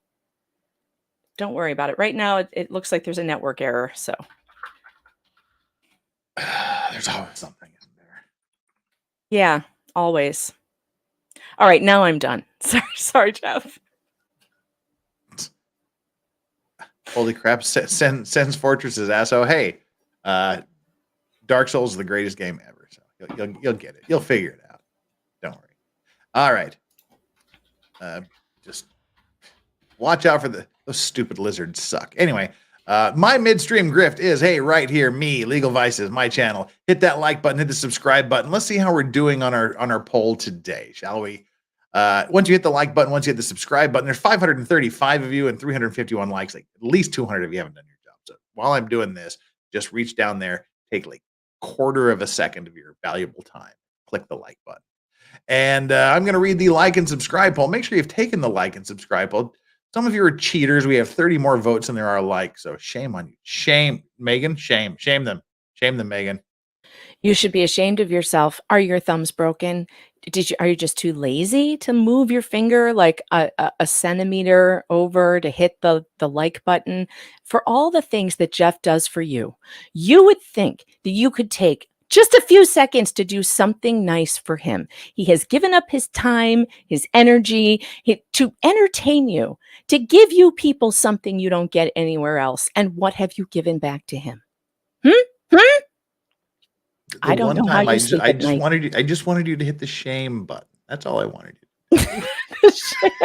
The one time I give you the chance to push the shame button and you I don't have a shame button. Oh, the bell. The shame bell is in my StreamYard. It's not on my Stream Deck. Okay. I should have. So I should have put it there. You know what? I'm going to add it to the list of things I need to add to the board. I have a list. Where's my list? All right. So once you hit the like and subscribe, take our like and subscribe poll. Come on. A mom shaming works too, though. It does.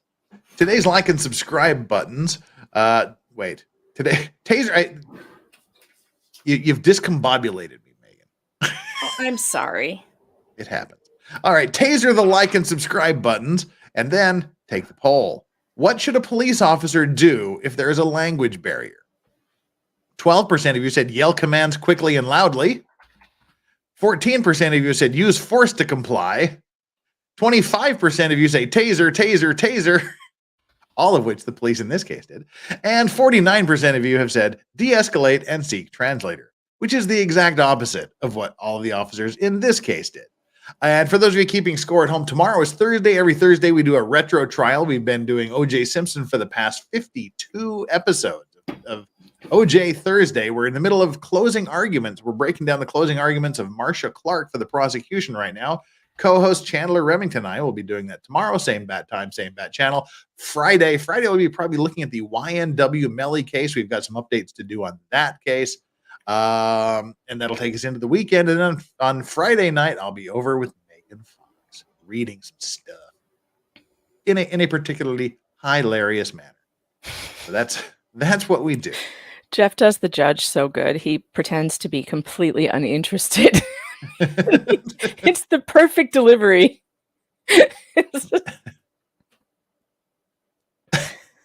And Marv White sneakily checks like button and it wasn't clicked. I got you, boo boo. All right. So now, after all that shaming, I don't think I hit the like button. I gotta go. I never do unless someone tells me to do it. Me either. But Porcelain Thunder raises a point here. Just looked it up. He is not on a public sidewalk. He's standing in front of an old Hojo's restaurant that is kind of boarded up. It is trespass. Well, let's bring this back up again. And I'm going to run you through a little logic exercise here, Porcelain. It's kind of he is on a public sidewalk. What are you talking about? That's a sidewalk. Do you see the sidewalk that goes directly to the Super 8? Do you see the Super 8 right there behind him with the big lit up sign? He is standing on the walkway that goes to that hotel. Motel. It's not really a hotel. It's a motel. All right. If we see here, it's not really a sidewalk per se. It's How is that not a sidewalk, Jeff? There's a street lamp right there. There's a what? So if you look here, it's kind of the entryway to this building, but here's where the logic exercise goes.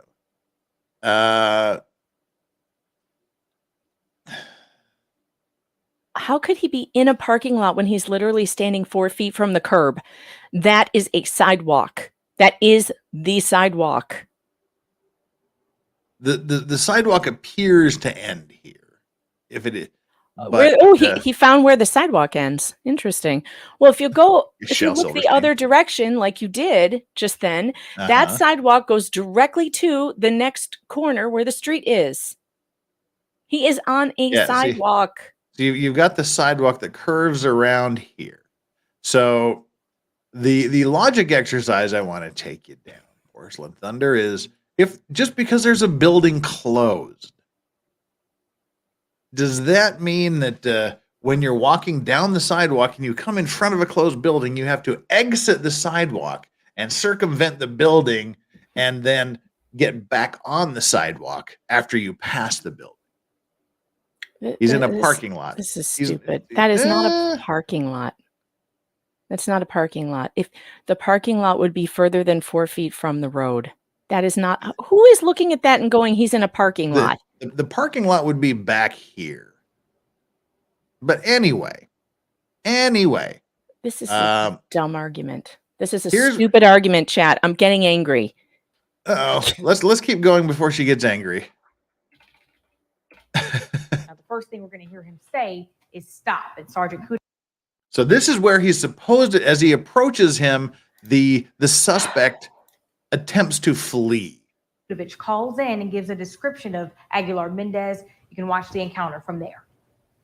Stop. Yeah. He took one step and he immediately stopped. I don't really particularly. You have every right to walk away from a cop when he approaches you. Absolutely. Mm-hmm. And the cop started talking and he stopped. He stopped and turned towards the officer. Mm-hmm. Okay. I'm sorry. And we've got I'm sorry, heavily accented. Which is what anybody would say to a cop. Right. That's one of the very first things you learn linguistically. Hello, I'm sorry or excuse me. Those kind of that doesn't mean he speaks the language. Okay. I'm sorry. Okay. Why, when I was driving around? Oh, stop. Eating. So he's saying he's pointing towards the motel, saying, "I'm eating." We didn't even say "I'm." He just said "eating." Hmm. Okay. Why, when I was driving around? Oh, stop. Eating. Okay, but why did you get up and walk away? Huh? When you saw me, you got up and walked away. Why? Nobody wants to talk to you. That's why. Let's listen to what he says here. Saw me, you got up and walked away. Why? Yeah. Why? So you got up and walked. When you saw him, you got him walked away. Yeah, that's repeating stuff. But you go for drinking. So the sergeant continues talking to Aguilar-Mendez, asking for his ID and where he was staying. Aguilar-Mendez tells him he does not speak English. Then the sergeant tells him he has someone coming and continues to ask him questions. So he says there's somebody else coming.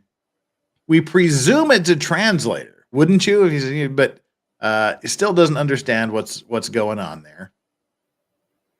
And he continues to ask him questions when it seems to be pretty clear the guy doesn't understand what he's saying. Okay. Do you have any ID and identification license? But ID, identification. yeah. In the room? Yeah. He's trying to tell him he is staying at the motel. Is Yeah. what he's trying to tell him. The I'm hotel here, right I'm next door. standing here because I'm staying at the motel right there. And he probably only knows a couple of words. Eating is one of them. And let's assume he knows the word ID. And he says, over there, or whatever. That is where a cop should say, oh, let's walk over there and get your ID. That's all you had to do. Let's go over there and get your ID. Okay. What's your first name? Huh? Your first name. I'm sorry. I'm speaking. Okay. Do you have any weapons on you? Huh? You have any weapons on you? No. Well, you know what that is. Turn around. Let me look. No. You know what that is. What's that? See, I think he's saying like weapons because he's like, yeah, what's your name? I don't speak English. Do you have any weapons? No. Okay. Well, you know what that is. Turn around. Let me look. Turn around. Turn around. No. Oh, no. Don't you put your hands on him. That's ridiculous. What has he done? So yeah, here he's putting his hands on him. Now, this is where he said that during a pat down, he attempted to flee. Turning and going, doesn't seem to be attempting to flee during a pat down. Been there, done that, checking for weapons. He doesn't have the right to check for weapons. He has no right to put his hands on this man. This is an unlawful detention. Exactly, chat. He's no right to check him for weapons. He hasn't done a damn thing. Not a damn thing. Yep. The way I see it, this is not a valid Terry stop. He was standing there with his phone. It's not like he was looking in the windows. The officer even said, "Why did you stand up?" And when I came, so apparently he was sitting there talking on his phone, and he's staying in the hotel next door. And you are allowed to walk away from a police officer. If maybe you just don't like police officers, maybe they make you nervous. There's no crime in seeing a cop and going the other way, trying to avoid anything there's no crime in that. So this is where he's where they were trying to pat him down, and he broke away and attempted to flee or whatever they said. But no. Don't walk away from me. No, sorry. Don't pull away from me. Oh. And that is something you always see with people who don't speak the language. It's like sorry. There's no. The cop grabs you and pulls you. Sorry. No. That was his big breaking free and attempting to flee during a pat down. Ridiculous.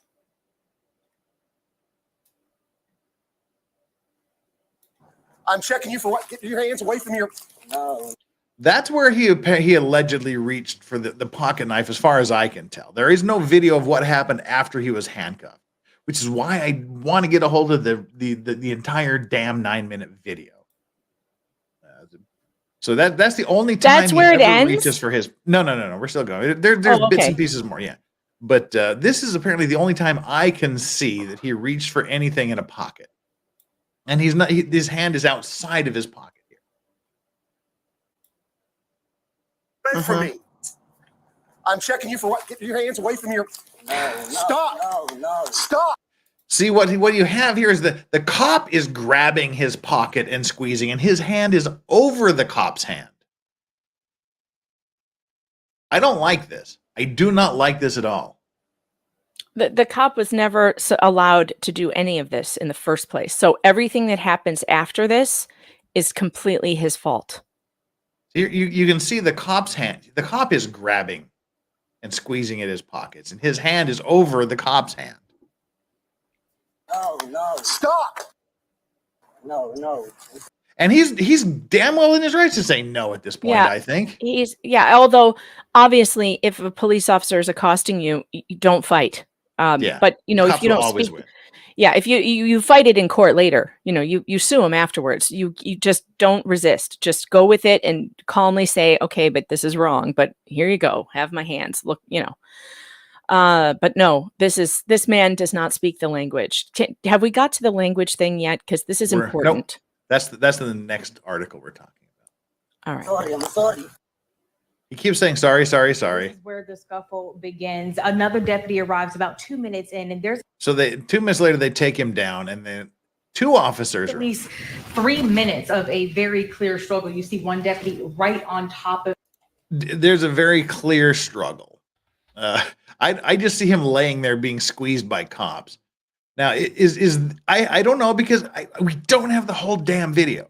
All right, I'm gonna ask for the video. I gotta get it. This is stupid. What is the court docket that I'm looking for? I'll send it to you. All right. So yeah, I hope this isn't where they're saying he tried to take the taser. I don't know. No matter what's going on, if I see a taser going towards my leg, I'm reaching for it. Right. I don't want to be tased. I don't want to be don't tase me, bro. Right on top of him. He's tased several times. More deputies arrive, and it takes until about the 6-minute mark for them to wrestle him into handcuffs. Now, I showed this video to an immigration attorney and asked if he thought there was anything that he knows that could have been done to de-escalate the situation. They can't say this is where he's attempting to take the taser, even though it seems like that's the difficulty that I'm not sure there is, because the officer's trying to communicate commands, and then Mr. Aguilar-Mendez is not hearing it. He doesn't understand why he's being detained in the first place, or why they're putting their hands on him. And coming up tonight on News4Jax at 6, you can hear more from the immigration attorney on how this is going to play out in court. And also, I show this video to local Hispanics who say they feel there needs to be a change. Back to you. Okay, that's one piece of the puzzle here. Let's keep looking on down. Body camera video obtained by News4Jax shows the moment when a St. Johns County Sheriff's Office sergeant confronted a man standing outside a closed business. In the video, but see, all of you that are saying this is trespass and that, he was not charged with trespassing. So obviously, keep that in mind. It couldn't have been trespass. He did not get charged with that. They did not charge him with trespassing. They charged him with resisting with force or some variation thereof, and aggravated manslaughter. And this is the equivalent of standing outside your house. The guy is staying at the motel. Mm-hmm. Yeah. You're not allowed to stand outside where you're staying. It's ridiculous. So I mean, Ashton and Porcelain Thunder in chatter keep harping it's not a public sidewalk. It's not a public. He was not arrested or charged with trespassing. Yes, it would give a cop. It doesn't matter if the cop. Any cop can come up to anybody and ask them a question, like, but "Who are you? What are you doing?" The person does not have to respond. Exactly, and they you can don't walk have to away. talk. You can walk away and say, "I don't talk to cops." You can say, I don't like cops. I'm not talking to you. You can say nothing at all. And unless they have probable cause to put their hands on you, they better not. Which is the Terry stop requirements are they have to have a reasonable suspicion that you have committed, are committing, or are about to commit a crime. And by the cop's own words, he was just sitting there before the cop came up. Eating a taco. He was eating. Sitting there eating. I mean, you can also tell a cop to go fuck himself. I don't suggest it because they're very prickly. Yeah. But I mean, there's no, you are not obligated to talk to police ever. You've heard of Shut the Fuck Up Friday, right? Mm-hmm. Never ever talk to a police officer. You can't walk away if you're loitering though, can you? You can walk away as long as you want.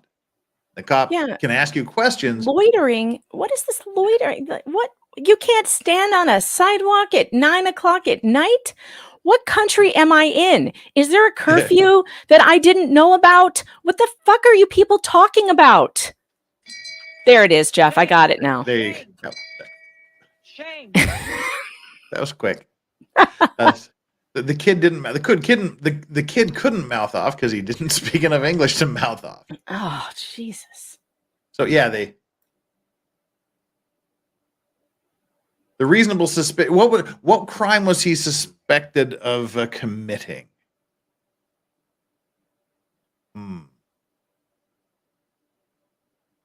This is so retarded. Oh, am I allowed to say that? Sorry. Yes, I don't care.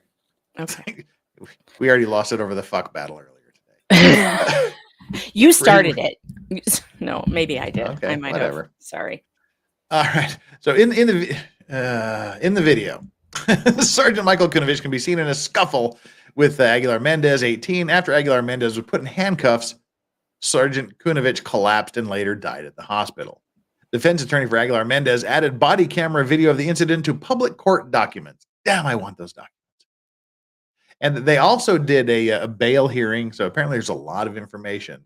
Because Steve said we need to get a copy of that so that we can read all of the horrible things they did to him, which makes me want it even more. The lawyer for Aguilar-Mendez said in a new court filing that Kunovich died of a heart attack. The exact cause of death is still unknown, but St. Johns County Sheriff Robert Hardwick said the sergeant acted by the book when pursuing. What the fuck was the pursuing? I must have missed the pursuing part. Mm-hmm. He checked out with him simply to say, hi, hey, why are you on this property trespassing? He didn't say, why are you on this property trespassing, did he? He said, stop. No. Why did you walk away? It was a literal stop and frisk. It was the definition of an illegal stop and frisk. This is where the bullshit detector goes totally off the radar. He didn't say, hey, why are you on this property trespassing? He said, stop. Why were you sitting there? And then walked away as I approached. Totally different animals. This is Florida, AP. Hardwick said during a news conference, that was a simple thing, simple task, as the body camera footage will come out and show you it was by the book, textbook, legal aspect, doing his job to the best of his abilities and duties. Again, he did not ask him, why are you trespassing on this closed property? He said, why are you walking away from me? Because I fucking can. That's why I was walking away from you.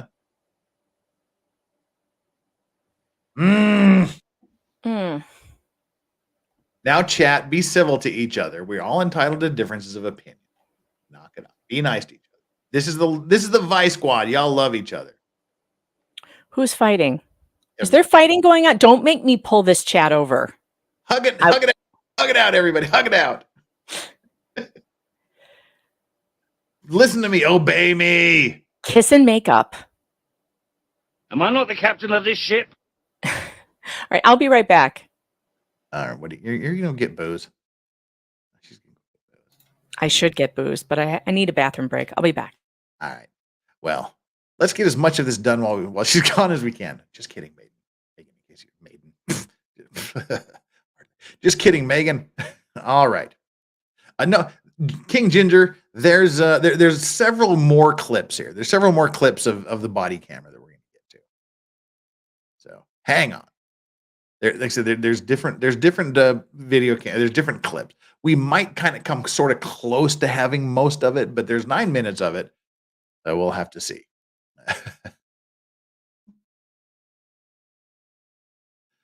Righto. Well, while Megan is gone, what are we gonna do? Well, that's interesting. Anyway, someone sent we got sent the loitering. There was no loitering doesn't even enter into this. There was no mention whatsoever of loitering whatsoever. So that doesn't really matter. There was they keep saying that they were trying to find out why he was trespassing, but he was never asked anything about why he was trespassing. That's the important thing.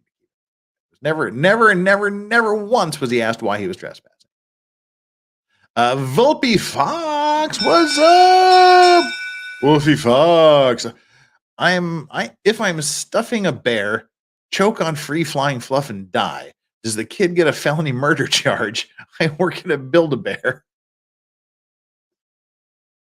Please don't die, Volpe Fox. We need you here. Thank you so much for being a member for 5 months. Megan Fox has returned. I'm back. Bitch is back. Great song. Anyway, so again, there was if they were simply saying, "Why are you on the property trespassing?" Why did they never, ever, ever actually say, "Why are you on the property trespassing?" It was, "Hey, stop. Why did you leave? Don't pull away from me." And then it was on. There was never any question. The cop he just didn't want to be ignored. Yep. That's what that was about. Oh yeah, that's a thing. Don't like that. He was accused of resisting an officer with violence. He's getting, from what we've seen, there's no violence. We're going to watch a few more clips. Wait. Of this. Yes. We didn't get to we missed a step. We missed the part that involves DeSantis. We're not there yet. Really? Hang tight. Yeah. I thought this came out after he decided to campaign on it. I don't know, but get to it. When I say we're getting to it, Megan, that's after the next article. Okay. All right. Aguilar-Mendez was accused of resisting an officer with violence. Again, from what we've seen, I haven't seen any violence yet. And aggravated manslaughter of an officer. The video may be disturbing for some viewers, so discretion is strongly advised. News4Jax is only publishing the first 2 minutes of the 9-minute video to be transparent as well as respectful to the families. The video gives an unedited view of what unedited, except for the last fucking 7 minutes. So here's the first unedited 2 minutes. Let's rewatch this without the TV people cutting away. As always, the audio is off for about 30 seconds when the cop pulls out. When they start the cam. Literally a sidewalk. Away. Literally a sidewalk. Megan's stuck on the sidewalk thing. So I'm sorry, but it is. I know. Well, people are saying, it's a I want to use the word sidewalk around the building, but we'll say a concrete pathway. It's a sidewalk, for fuck's sake. Doesn't matter. He was never charged with trespassing. Right. Okay. I'll shut up about it. So we assume he was sitting somewhere. The cop pulls up and he starts to walk away. Stop. 422 St. John's. 1012 single 13P.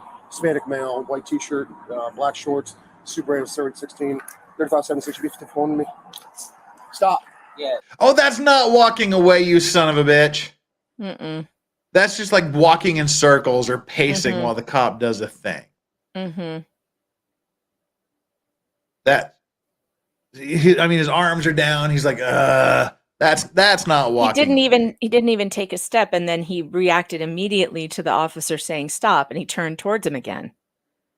Yeah, the guy said stop before he even flinched. This guy isn't, whatever happened to police officers who are friendly, who are like, hey man, what's going on? How you doing tonight? Megan, I say that all the time. I think that is where America went wrong. We can rant about this later if you want, but I think that's where America went wrong. The beat cops left. You had the cops that were on a regular beat. And they knew walked the everybody. streets. They knew everybody. They knew who belonged in the neighborhood. They knew who didn't belong in the neighborhood. Everybody knew their name. And remember when? Well, because you're so damn much younger. You may be too young to remember when they taught in school, if you ever have a problem, find a police officer. No, they we will were. help you. Yeah. Now it's like, if you have a problem, whatever you do, Don't go to a talk cop. to the police. Exactly. Yeah. This is crazy. I mean, there has to be, officers are supposed to be peacekeepers. They're not supposed to be starting fights. This guy is clearly looking for a fight. Instead of just, if he really had a question about what he was doing, he could have been like, "Hey man, what's going on? How you doing? Yeah. What's up tonight? What you Everything up okay? to? Everything okay? Can I help you with anything? Are you lost? Are you, maybe you shouldn't be here. This building is abandoned. Well, let's move you or down the sidewalk." But that's not what this was about. Yeah. So let's continue our 2 minutes here. Black shorts, Super 8 16, 3576 UB7 on me. Stop. Yeah. Okay. I'm sorry. Okay, why, when I was driving around, stop. Eating. Okay, but why did you get up and walk away? Huh? When you saw me, you got up and walked away. Why? Yeah. Why? But you meet me here, you go for drinking. Where are you staying? Huh? Where are you staying? Sleeping? Yeah. Here? So he indicates he's staying or sleeping at the Motel 8. Next door. This is where it should have ended. Mm-hmm. Yes. Well, why aren't you eating inside? I'm sorry. What? I'm sorry. Okay, I've got something coming. Okay, do you have any ID and identification license? What? ID identification. Yeah. In the room? And that here, Yeah. Okay, what's your first name? Huh? Your first name. I'm sorry. I'm speaking. Okay, do you have any weapons on you? Huh? You have any weapons on you? No. Well, you know what that is. Turn around. Let me look. No. Turn around. No. Turn around. But no. Don't walk away from me. No, sorry. Don't pull away from me. Oh, geez. I don't see any indication he tried to pull away. No, me either. I don't know. That looks like a sidewalk to me. It is a sidewalk. It is a fucking sidewalk. It is a sidewalk by every definition of the word sidewalk. Don't set me off, Jeffrey. All right. So yeah, he didn't pull. I see nothing to indicate he pulled away. Don't walk away from me. No, sorry. Don't pull away from me. I'm checking you for what? Get your hands away from your. No. He's just doing this for the. Stop. No. I'm sorry. He's doing it for the camera.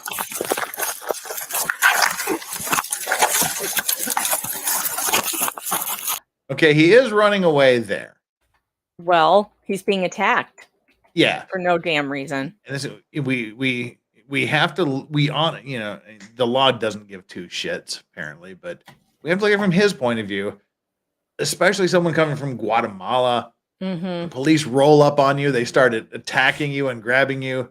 You probably fucking run. Mm-hmm.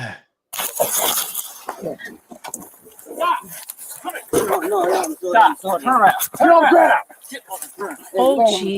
Get on the ground. 3 cops can't put him in cuffs. He's not even fighting. He's just, his body might just be trying not to fall down.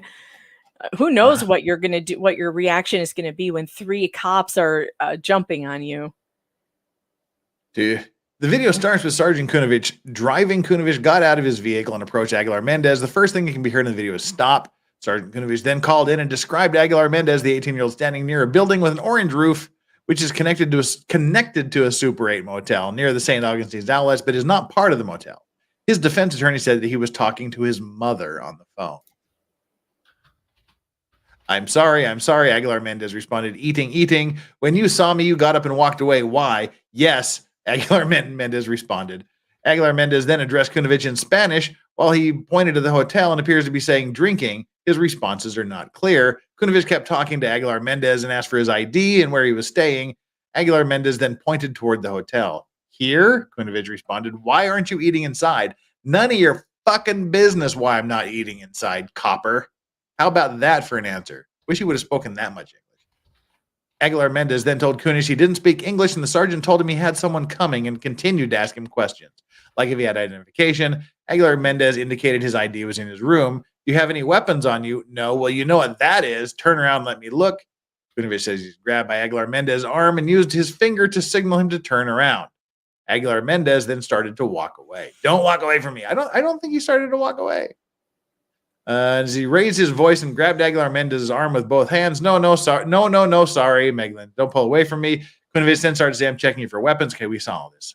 We just repeating exactly what we saw. They can repeatedly be heard saying, I'm sorry, as Kunovich and another deputy wrestled him to the ground. There were at least 3 minutes of a tussle between them. The deputies then used an electric shock device on Aguilar-Mendez several times as he tried to explain he doesn't speak English. More deputies arrived and eventually wrestled him into handcuffs. Here's pictures of him being taken down. When Aguilar-Mendez was handcuffed, deputies removed his cash, his phone, a lighter, a common pocket knife, and his hotel room. So now we're not seeing any indication, even in this article. This article was written by someone who's watched the entire 9-minute video. Mm-hmm. They didn't mention that after he was handcuffed, he pulled out a pocket knife and they had to disarm him. They just said, look at this. They removed the pocket Yes. knife.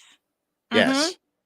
Deputies removed cash, his phone, a lighter, a common pocket knife, and his hotel room key. So to me, that reads like they just rifled through his pockets, and these are the things they pulled out of his pockets. Not he whipped out a pocket knife after he was handcuffed. And you know that this reporter would have said that if that's what had happened. Uh-huh. Immigration and Customs confirmed to News4 Jax that Aguilar-Mendez was in the United States illegally. More on that later. And the arrest report said he later told investigators he was afraid he'd be deported. News4 Jax showed the video of an immigration attorney who is not affiliated with the case and asked if he thought anything could have been done to de-escalate. Yeah, that's the guy we just saw. So there's no reason to search. Okay, this goes to the Terry stop. He doesn't understand why he's being detained in the first place, or why they're putting your hands on him. So that's a difficult situation. I think there's going to be a lot of litigation as to whether there was a reasonable suspicion. This is the Terry stop that we were talking about. I think there's going to be a lot of litigation as to whether there was a reasonable suspicion that he was committing a crime, was about to commit a crime, or had committed a crime. Lesnetsky said there was no reason to search Aguilar-Mendez during that moment. Exactly. That's exactly what Megan was shouting and stamping about, and I was agreeing because I'm afraid of Megan. Yes. Yes. As for the aggravated manslaughter charge, Lesnetsky said prosecutors would have to establish that Aguilar-Mendez knew or reasonably should have expected that his act, the act of saying, no, sorry, and taking a few steps out of the way and maybe trying not to be tased, would have caused Kunovich's death. So that's going to be very difficult, he said. The defense wants a bond set and a hearing that's almost like a mini trial, which they did have, and Gosney was saying we need to get a copy of that.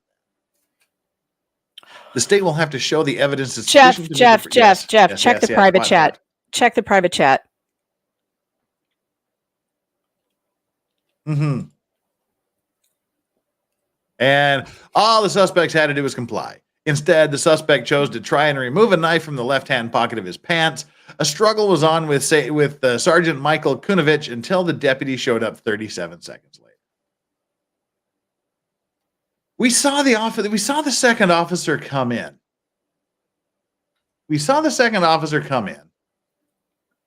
I didn't really see a big struggle going on for 37 seconds. Mm-mm. I saw a guy who was just set upon by a police officer, and he tried to stop the police officer from abducting him and going through his pockets.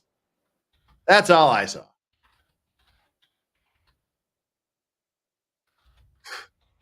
Did you see anything else? No. The defense said despite having committed no crime, this is his defense lawyer, Kunovich placed his hands on Virgilio Aguilar-Mendez and tackled, I can pronounce the Aguilar-Mendez, and tackled him to the ground. The motion said the other deputies arrived to pile on him to physically strike him multiple times and the repeat use of a taser, which the motion calls brutality. Yeah, and he was aggressively he was resisting with violence. I call me ignorant, but I didn't see him resisting with violence. I saw him trying not to get tased. Mhm. The bond motion asked for consideration that Aguilar-Mendez be released or a bond of no greater than $50,000. And I understand that the bond was set at $50,000. The lawyer said if Aguilar-Mendez is released, he would be that's just we don't know. So the lawyer said if Aguilar-Mendez is released, he would be transferred to federal custody to resolve his pending immigration hold. He is currently being held in the Volusia County Jail. Aguilar-Mendez is from Guatemala and entered the U.S. through a southern border and was held in federal detention until he was released to his father's family in Central Florida.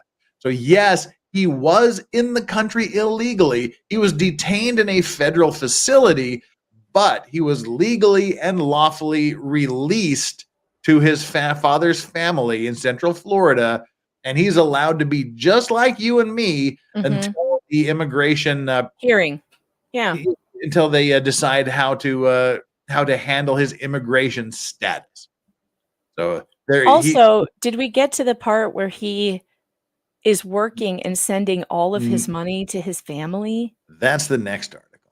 Okay, sorry. The next article is the big one. The next article is the tie everything up together. But we really did miss the DeSantis thing because before this came out, I know.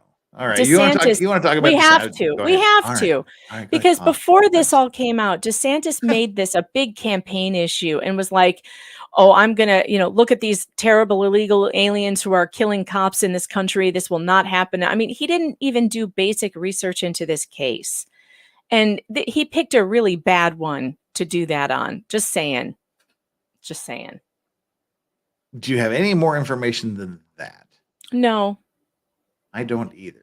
But he's running around on, using this story as a battering ram against illegal immigration, and it's really the wrong one. All right, my camera's acting up, Jeff. I'm going to pop out real quick and come right back. All right, you do that. So he's from Guatemala. So this is in response to all of the arguments that he was in the country illegally, so he was on the sidewalk illegally. That is incorrect. Okay. He was allowed out of the federal detention facility pending the resolution of his immigration status hearing. So he had every right to be wherever anyone else has a legal right to be. So that's what I meant when I said he is in the country illegally, but that doesn't necessarily mean he was trespassing it. So he's just out pending the resolution of the immigration stuff.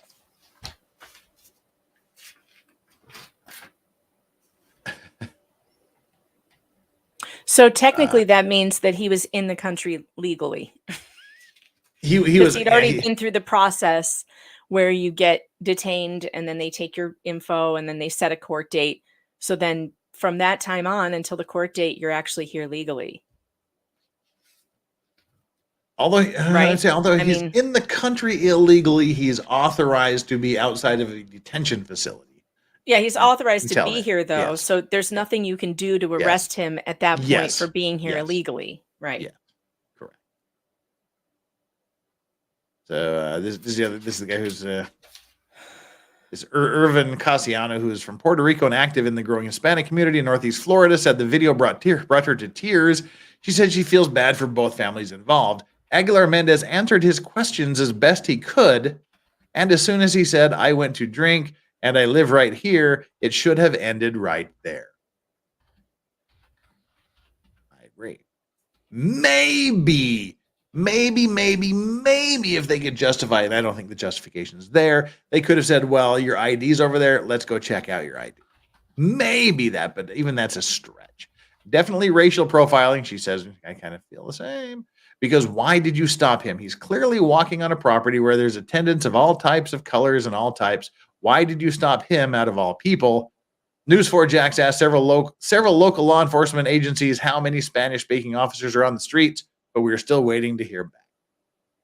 Kunovich, 25-year-old veteran of the department, died at Flagler Hospital. Officers gathered for a prayer and lined the streets to pay their respects. We read that a little bit already. His son, Michael Kunovich, shared how his father was always remembered. He was most important, et cetera, et cetera. So now, the last article that we is a big one that sort of, like Jeff Lebowski's rug, it's going to tie the story together.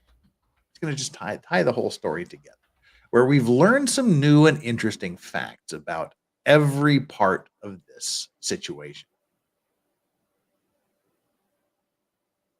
And then we're just going to unchain the Megan Fox of war, and let her rant to her heart's content. Here we go. We need to begin this. This is a helpful 28-second video, so we don't even need to watch it. I really want the whole video. We need to do the paperwork and somehow get it. I'll send you links and stuff. Newly obtained officer worn body camera video shows the circumstances behind the arrest of a young man who speaks little English and appeared. Oh, I'm sorry. Hang on. My screen is officially and completely freaking out because that's how it works. I do have a few things to get first. Let's do this real quick. Little dog Chaz, legal advice. With all the fight, I feel we need this. There is beauty all around when there's love at home. Peace and plenty here abide when there's love at home. Love at home. That's a good old Mormon hymn. Never heard it. There is beauty all around. There is beauty all around when there's love at home. Little dog, member of the Mormon tribe. All right. Thank you so much for being a member for 9 months. Equality, still one of my favorite names. This kid must have been terrified. I'm a small Asian woman. Oh, we learned more about you today than we knew before. I'm a small Asian woman and speak okay English, but if a cop's aggressive, I'd panic and act irrationally. Been there, done that. Bringing some more Mormon hymns to the chat. It's Mormon hymn night. Duncan, Idaho would have. Oh, we got to do the $5 for equality and the $5 for Duncan, Idaho, and Little Chaz or Little Dog Chaz. Duncan, Idaho seems like Florida is the new Wisconsin for all times of fawkery recently. Again, we just see more of it because there's more cameras out there. Elsie Merritt, legal vices. Can you relate to being surrounded by small Asian women? Oddly, I can. Oddly, I can. All right, that's funny. Okay, this is an important article here. This is a big one. Newly obtained officer-worn body camera shows the circumstances behind the arrest of a young man who speaks little English and appeared not to understand what was happening when he resisted and was repeatedly jolted with a taser. The 52-year-old arresting officer, so he's 52. We know he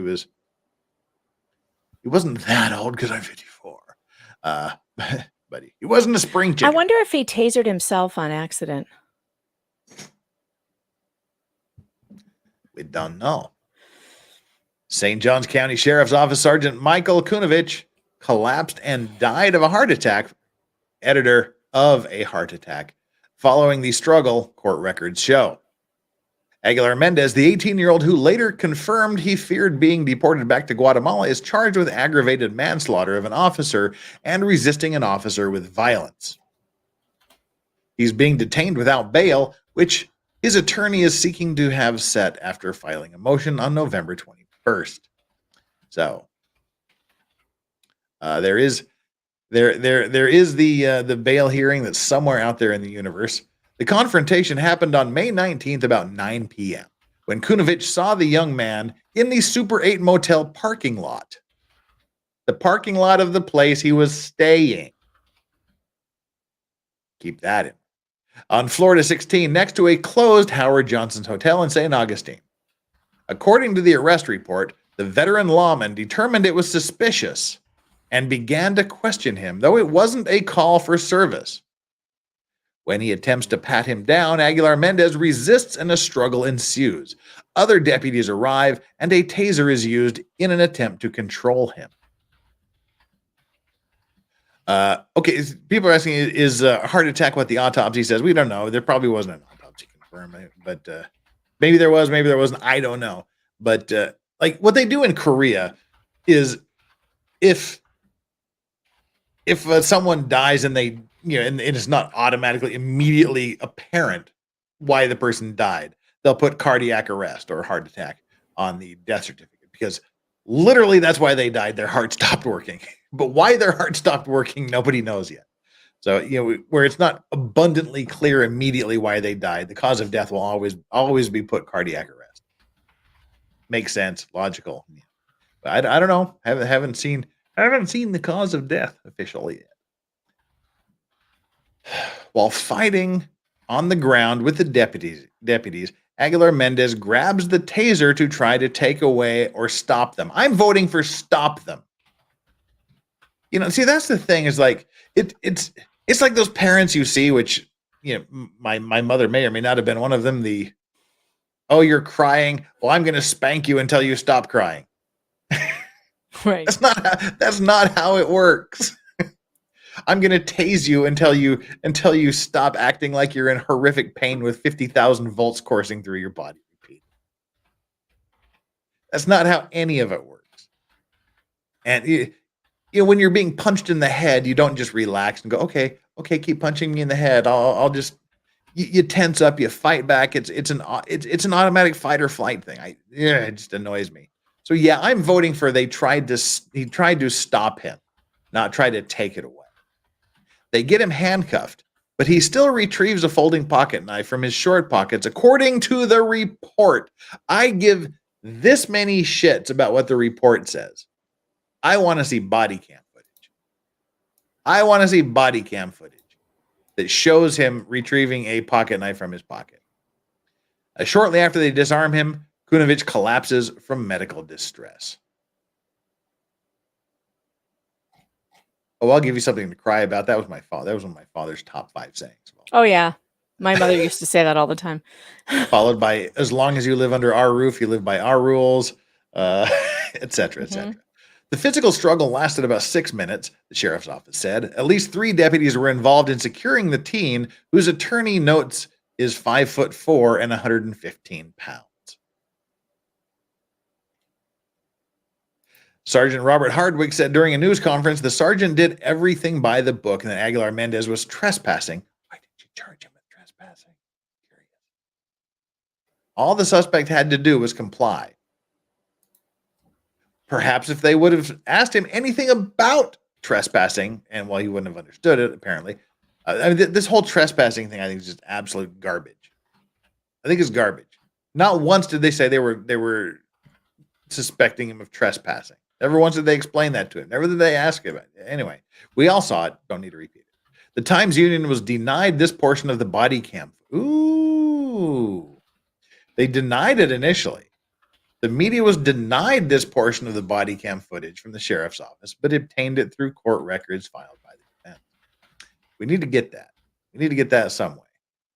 We need to fill out all the paper. What does Sergeant Kunovich's body cam video show?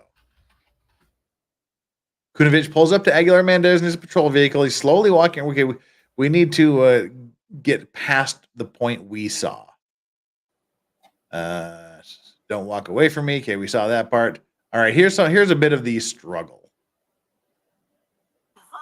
Turn around. Put your hand. No. Here's your hand. Can you see him violently resisting there, Megan? No, I hear him crying, and his body is moving because he's being tased. You don't see him violently resisting and trying to take away the taser? No, I don't. Whoa. I don't see it. Yeah. This is so ridiculous.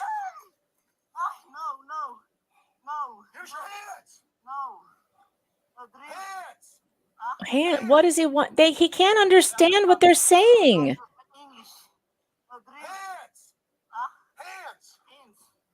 He's like, hands? Yeah. What? He doesn't know what that means. Every other person in Florida speaks Spanish, by the way. The idea that they, yeah. Megan, we got 5 seconds left of this video. Then you can Sorry. Just 5 seconds. Hell. Just 5 seconds. Quiet. Ready? Quiet. Oh my God, you can't even be quiet when you're being quiet.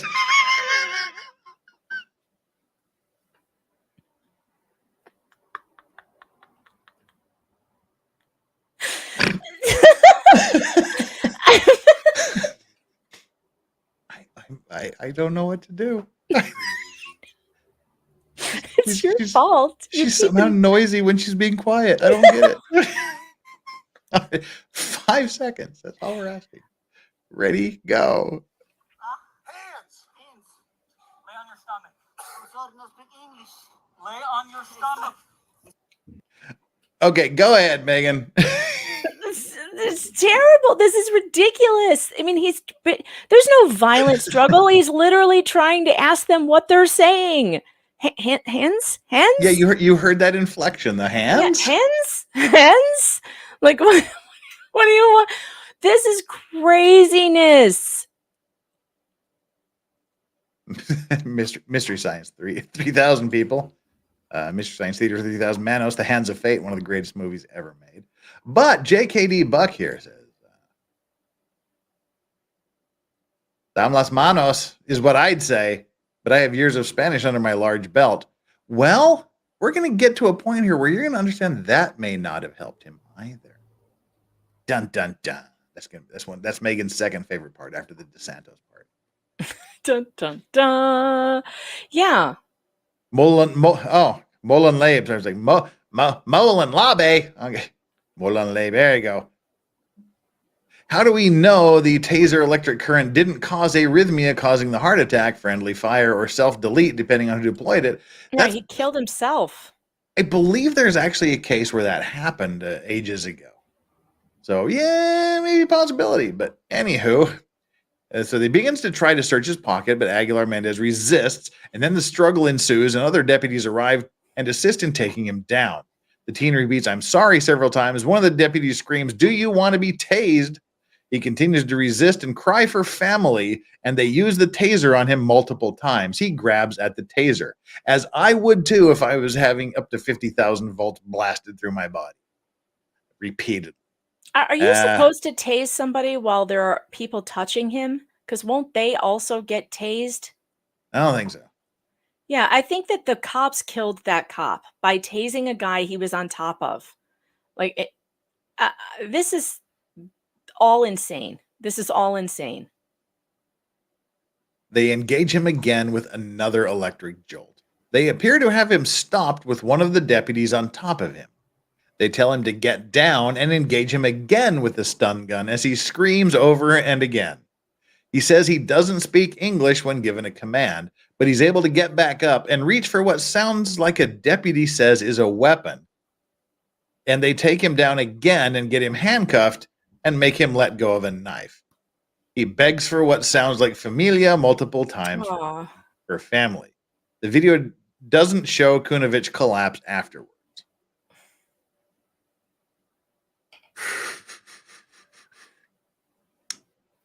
So it seems he did have some sort of knife, but again, he's being attacked by a bunch of cops. Probably not the smartest thing to do, but that was after he was in handcuffs. So Well, that wait a was minute. probably He had a pocket knife that was closed. It was never open. It was not open. Mm-hmm. So what exactly is a closed pocket knife going to do to anybody? And the other article said they went through his pockets and found a pocket knife. Mm-hmm. So I think these cops are making up stories. So I want to see the whole thing. He wouldn't put down the pocket knife. Okay. Yeah. Well, and I hadn't thought about that. To me, it would make sense that maybe he pulls out the pocket knife, but it would be folded, and that would be a trick to be able to pull a pocket knife out of your pocket and unfold it while handcuffed before the cops you wrapped you upside the head. So it would make sense that maybe he did get it. If you're getting tased, do you have control over your hands? I'm assuming if you're getting tased, your muscles are tensing up like this. Well, Can you even open your hand when you're getting tased? I mean, after he was handcuffed, they wouldn't be tasing him. So, You don't think? So we don't know when all this happened. I mean, they're not exactly the smartest cops in the world as they're tasing him while there's another cop touching him. well, let's see what his background is. This is what I found to be quite interesting. The background of Aguilar-Mendez. In her motion for a new bond hearing, Assistant Public Defender Rosemary People specifies 32 points, including the following. Virgilio, she notes the arrest report misspelled his name, and this is correct, is from Guatemala, where he learned some Spanish. He is not a native Spanish speaker. So even a Spanish translator may not have helped. He speaks the language of his home and his people, mom. I think it's mom. It's ma'am. Ma'am. No, his people, mom.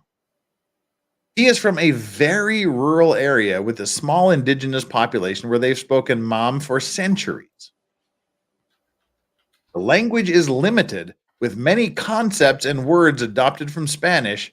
For the client, many of these adopted Spanish words need a great deal of explanation because they are new concepts to him. So even if they would have had a Spanish translator, it may not have helped all that much. Yes, it is an indigenous language. That's why I couldn't understand when he wasn't using English. So I think that is a very important part of this whole thing. At the age of 17 years young, he arrived in the United States with hopes to work and send money home to his mother and father, for money to buy corn for his younger brothers and sisters too. Oh, jeez. That's all he wanted, was to come here. And again, as someone who has an ex-wife who we had to go through the freaking immigration system, I do not condone people being in the country illegally. There are many, many legal ways to get here. He tried one of the illegal ones, and he got nabbed. So there you go. Upon arrival at the southern border, he was held in a federal detention for minors until his release to members of his father's family. He was given a date to return to court for a hearing. So he was a free person until his court date. Just like you and me. And he was working a job. He was working hard and not doing any crime, not causing any problems, working, sending money home. It's not okay what happened to this kid. He's 18 years old. I'm glad he survived it, because he might not have. Dang. And weeks. You know, anybody getting pissed off that I'm mocking this police officer, I'm sorry, but if you're a bad cop and you do bad things, illegal things, you use the power of the state to abuse the public that you're supposed to serve and protect, a couple of a little name calling is far less than you deserve. And if you think this is bad, you should watch your Maya Kowalski videos.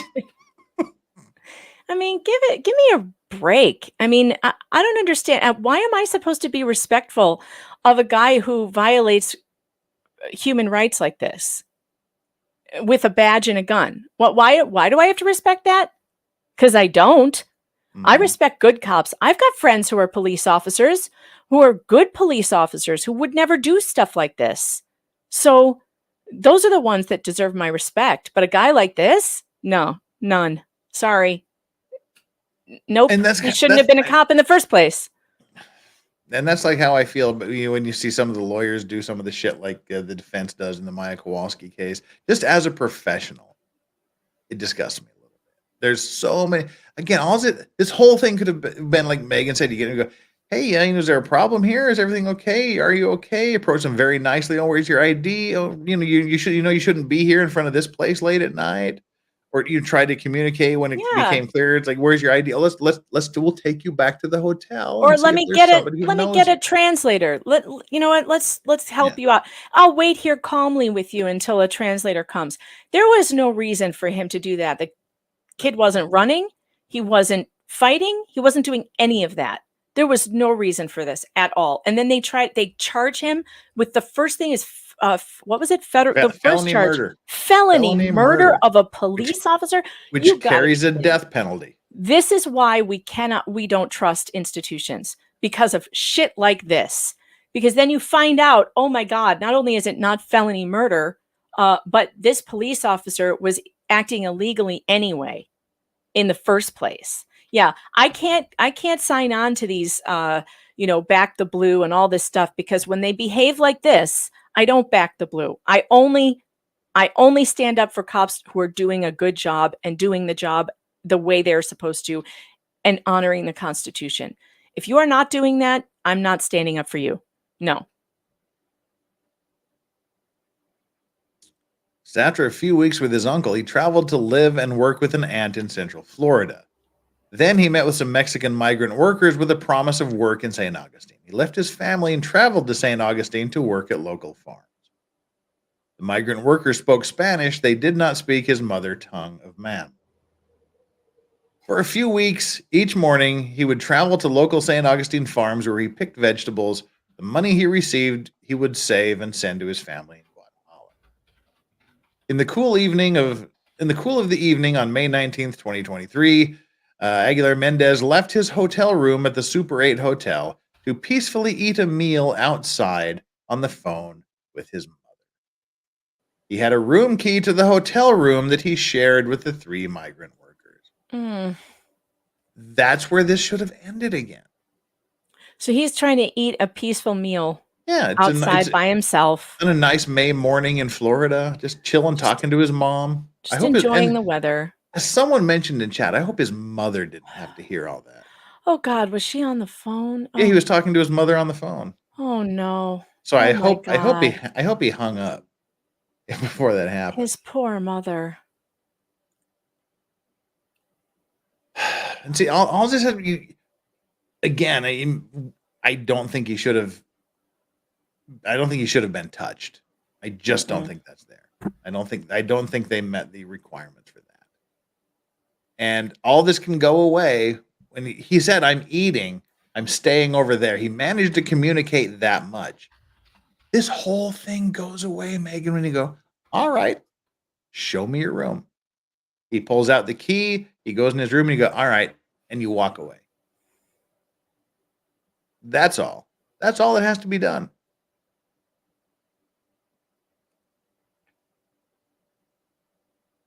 I like it how trolls in the chat are telling me what I believe. I'm telling you what I believe. I'm the only one who can tell you what I believe. I believe there's a middle ground between all cops are bastards and back the blue. There's some place in the middle. That's where I am. I back the blue when they deserve it. And I don't back the blue when they don't. Period.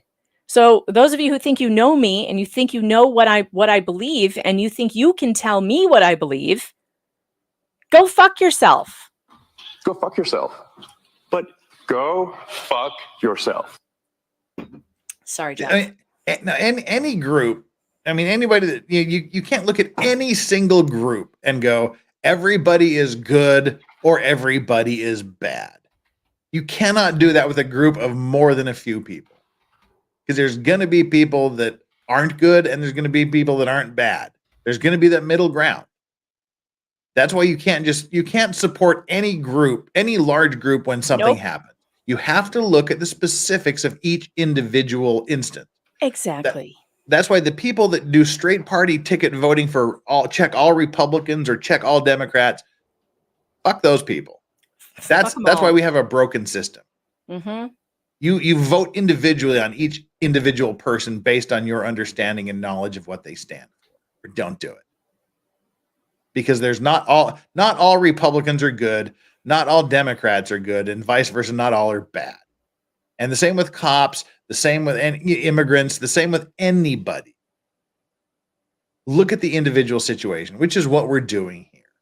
And we do have, though, in America, I think, I would say not all of the people in our institutions are bad, but I think we're tipping the scales. I think we're going to more of them are bad than good, unfortunately. And I don't know if that's, I don't know if, well, look at like CPS, for instance. You look at the Child Protective Services, they do more harm than they do good. So why is that? It's not that every CPS social worker is a bad person, but it sure seems like a lot of them are.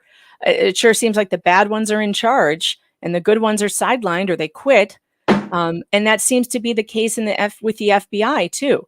So the FBI is worried about stupid things like parents going to board meetings instead of, actual crime.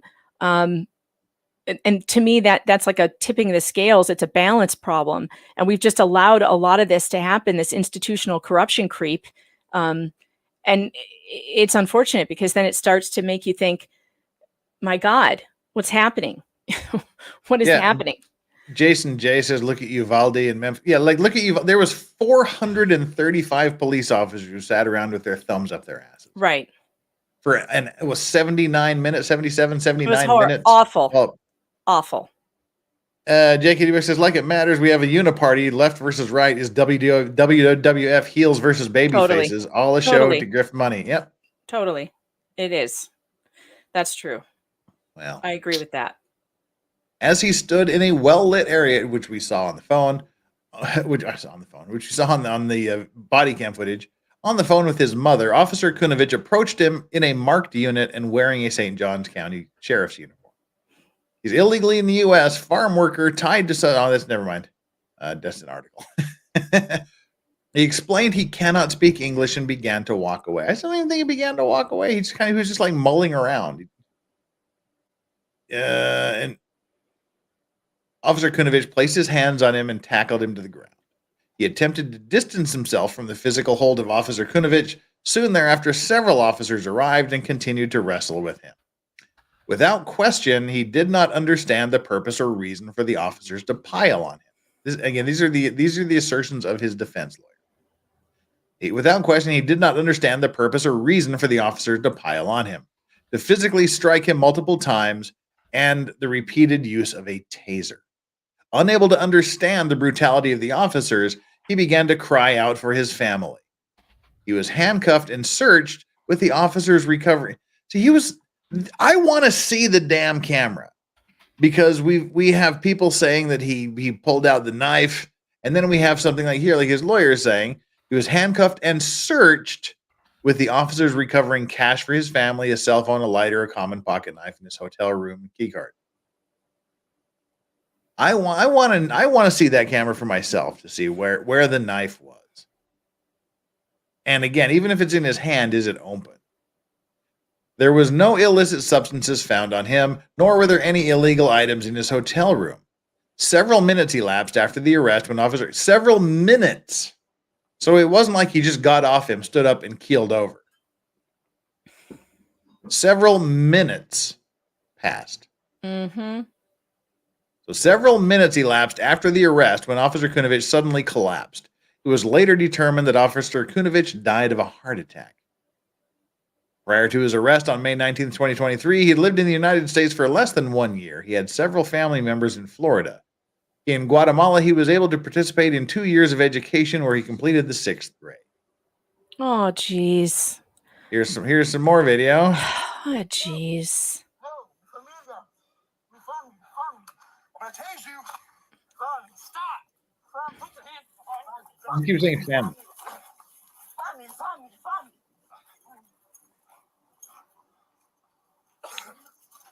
Oh, jeez. Noise. He's clearly scared and just calling for his family repeatedly. Oh my God. And here's the thing. Guys like this are actually the kind of immigrants that I want here. Yeah. And it should be easier for him to get into this country legally. He wants to come here to work. He's got doesn't have a whole lot of education, but he's a hard worker. He could benefit from being here, and we would probably benefit from him being here too. And I think our immigration system is totally fucked up. to the point that it's just, is it even fixable? I don't know. But that people who cannot get in when they're hard workers with no criminal records, no, just want to come here and get a job. Fine. Well, why do we do this to people? I don't understand.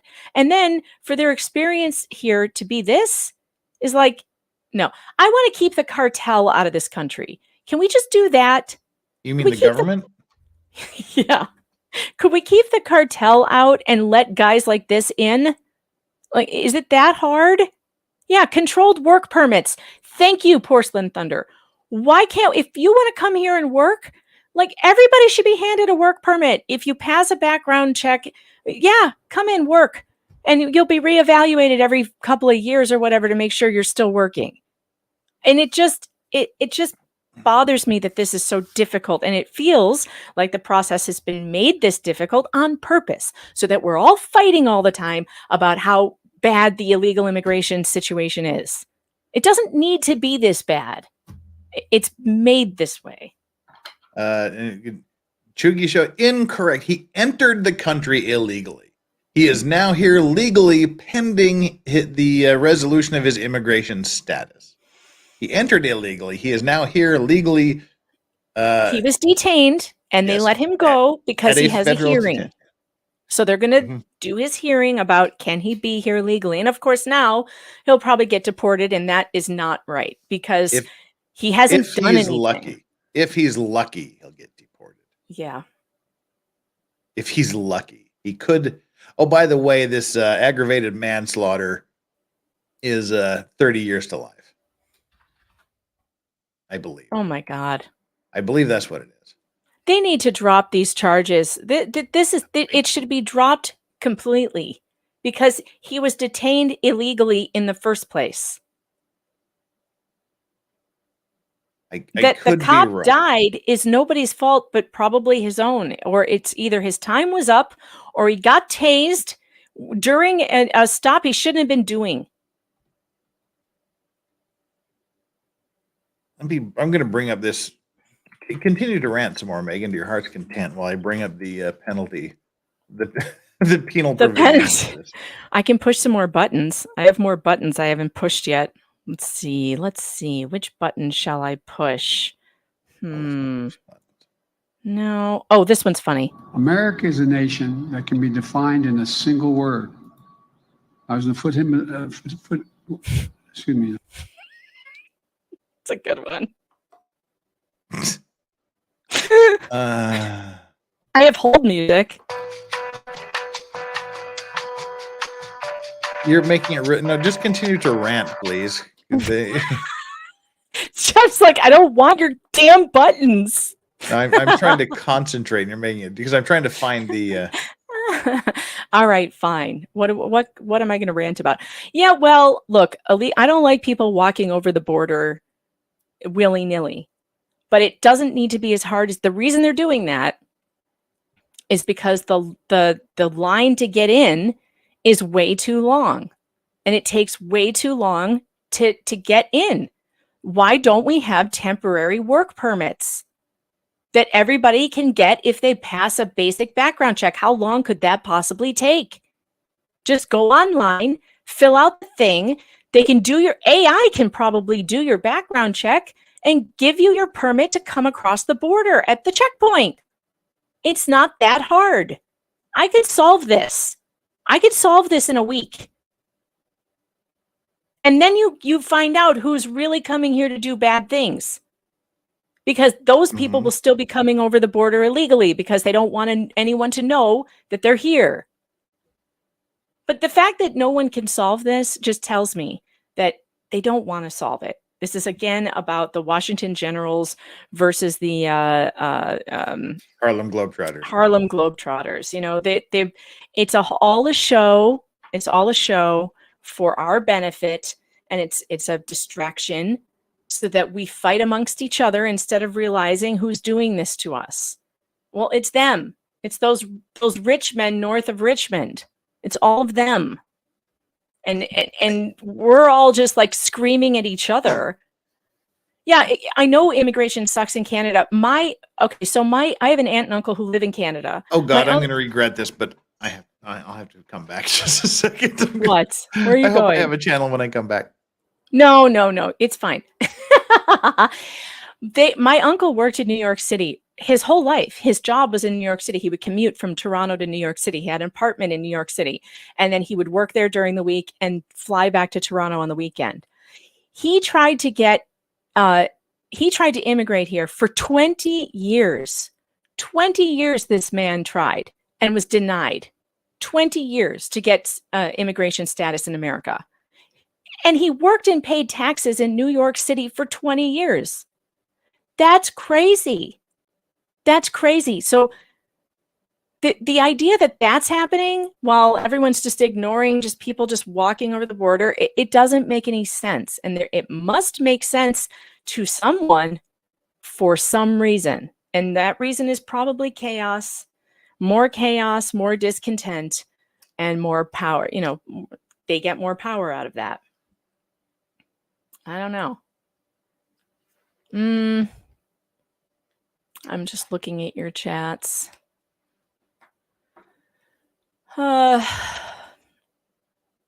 He's back. He's back. I'm trying to find the dang penal provisions for this. For some reason, it's difficult to find. Probably because I'm not relaxed and I'm panicking because I'm trying to find it. That always happens when you really want to find something, you can't find it. I know. I've got the two places where it comes from. We're looking at 782. My brain tells me it's in some place, but it's apparently not there.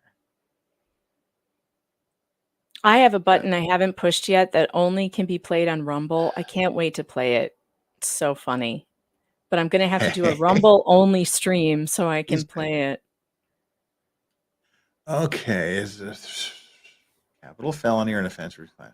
Okay. A person who did not actually kill, intend to kill, or attempt to kill the victim, who is convicted under 782.04 of a capital felony or an offense that was reclassified, may be punished by a term of imprisonment. Okay, that's not the one we're looking for. Next. A person who's convicted under of an offense that was reclassified as a life felony, which was committed before the person attained 18 years. Okay, this was committed after he turned. I believe it was committed after he turned 18 years. First degree felony, punishable by a term of years not exceeding life imprisonment, or an offense that was reclassified as a first degree felony, punishable by a term may be punished with a term equal to life imprisonment if the judge conducts a sentencing hearing. Can you have more confusing penal provision statutes, Florida? Did anyone speak Jeff Mumble? Jeff doesn't even speak Jeff Mumble. Wrong.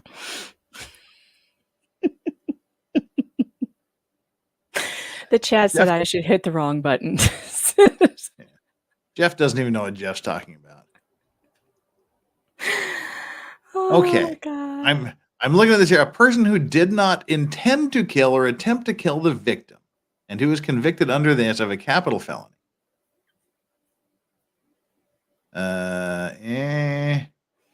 Maybe sentenced to life. I do not think that's where we're at. God, stupid penal provisions.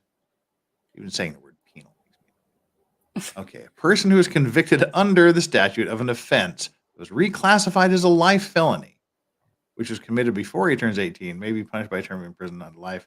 Equal to life. The judge. Jeff Mumble. I'm just going off of what I recall. Something like 30 years. To life, whatever. He's looking at life for 30 years, one of the two. We'll get back. We're going to keep following this, but we need to continue with our story. While to stop Jeff from mumbling any more than he already is. Scroll back up here. He had no prior criminal convictions and no prior arrests as a juvenile or adult. We've seen less than a year. Fair enough. Counsel is unaware of any instance in which the defendant has failed to appear for a court proceeding. He's a good kid. He's working. He's coming to his court dates. He does not have a driver's license and he relies on family and friends to travel or move around. If imposed, he is willing to submit to any restrictions on his movement that the court would deem necessary to assure his appearance in court. If bond is permitted and posted, he'll be taken into federal custody or resolve a pending immigration hold. Here, the proof of guilt is not evident. The presumption of guilt is not great against a defendant who was declared indigent. The court may consider pretrial release or reasonable conditions. Next hearing is December 22nd. So we've got a couple of weeks before the next hearing. Was he racially profiled and harassed? This is open to interpretation, but this is one case where I kind of tend to, I mean, you have two choices. You have two choices. Either he was racially profiled, which I think, ironically or not unironically, would be the lesser of two evils in this case. If he was racially profiled, that just means the cop is a dick and hates one person.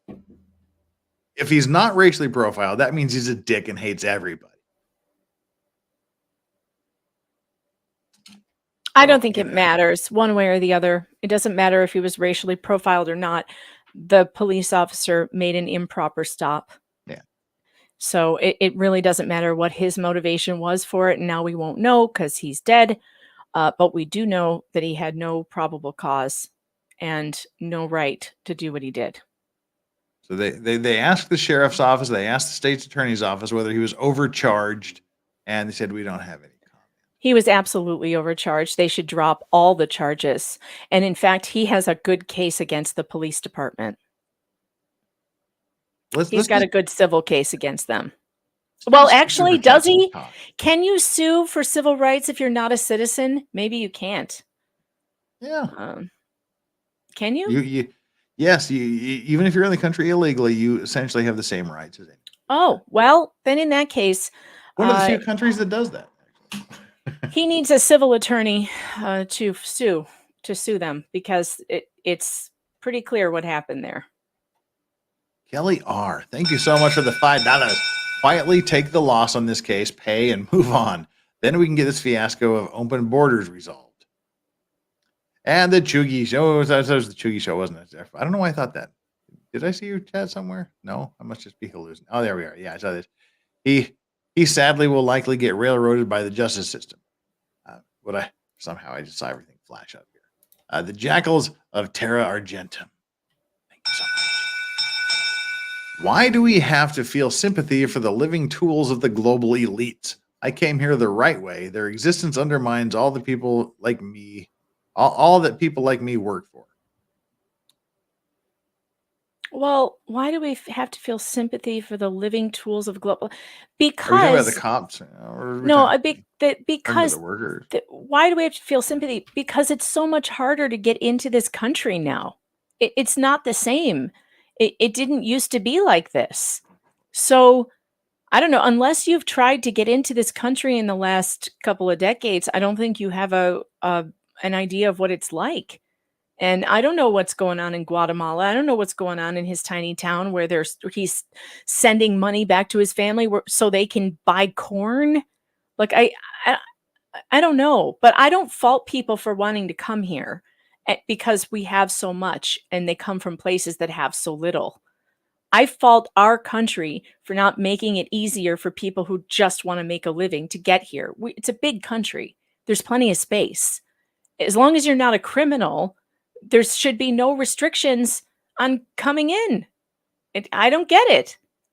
Well, I'm semi in the Jackals of Terra Argentum's corner. There are legal ways of coming to the country. And again, as someone who had to go through the bullshit that is the immigration process to get a wife, through the process to get a green card, which took several years and many thousands of dollars and hundreds of hours. I do not agree or support illegal immigration in any way. If you're going to come by any legal means necessary, I have zero problems with you doing that. But what we see in a case like this, he did come here illegally.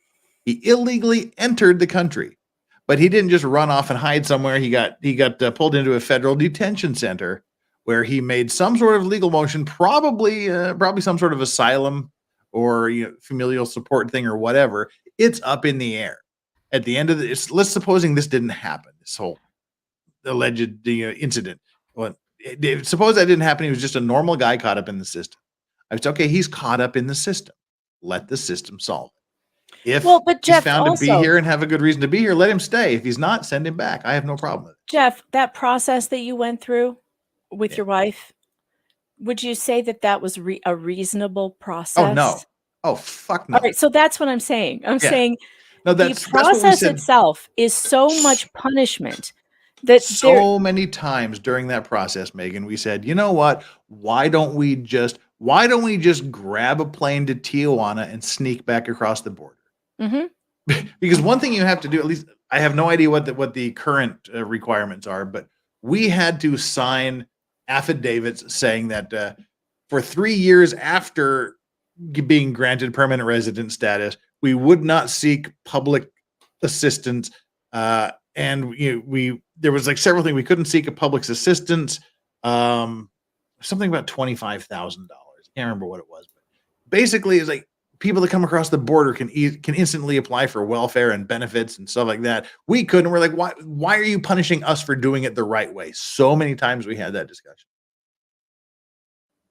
So I agree with that part. It's just, if the process is going to be that difficult, then you are actually incentivizing people to come here illegally. And that is clearly what our government has been doing. So instead of blaming the people who are walking over the border illegally, blame the government that is making it that way. That they're the ones who are making it that way. I don't think it's a good idea to have people pouring over the border. No, I'm not in support of that at all. But I'm telling you, it's the fault of the government and nobody else. It's the immigration policies in this country that have done that. JKT Buck, you think you had it rough? What about dudes with wives from Narnia? What? I don't think I get it.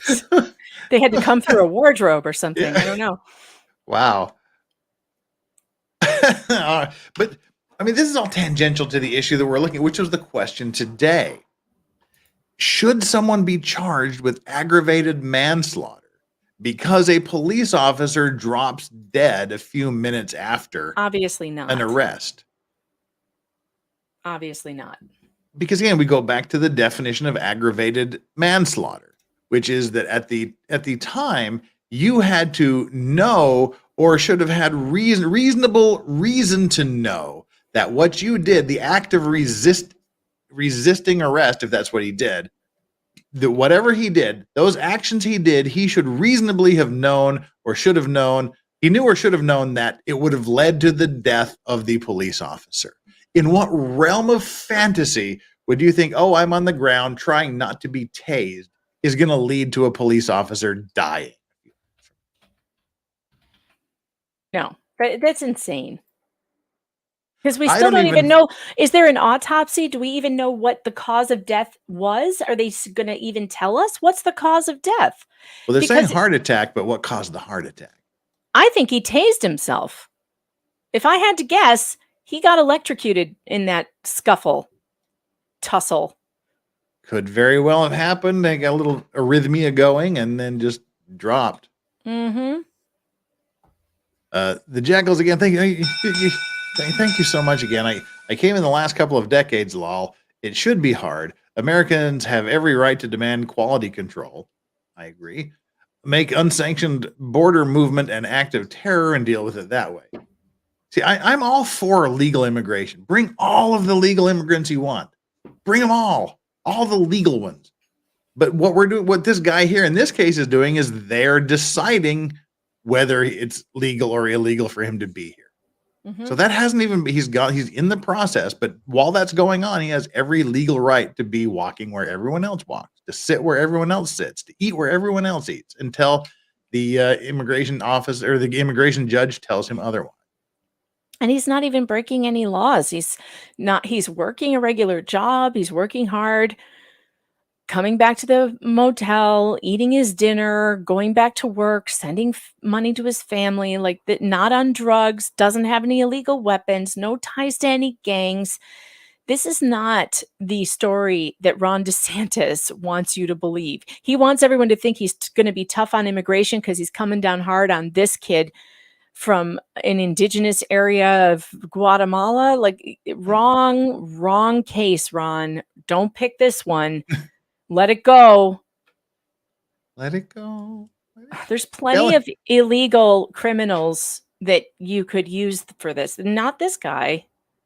When Killer says, Megan, well, they're here now. 10 million crossing illegally is not okay. No, and I didn't say it was. It's not okay. But it is the government's fault that this is happening, is all I'm saying. Duncan Idaho said, I think I've got a $5 up there about being detained if you're able to get to that. Thought I had got everything. Let me scroll on up and check. Duncan Idaho. Oh, I got we got the Fokker thing. We did that. The cop tells you to stop The away. new one is funny.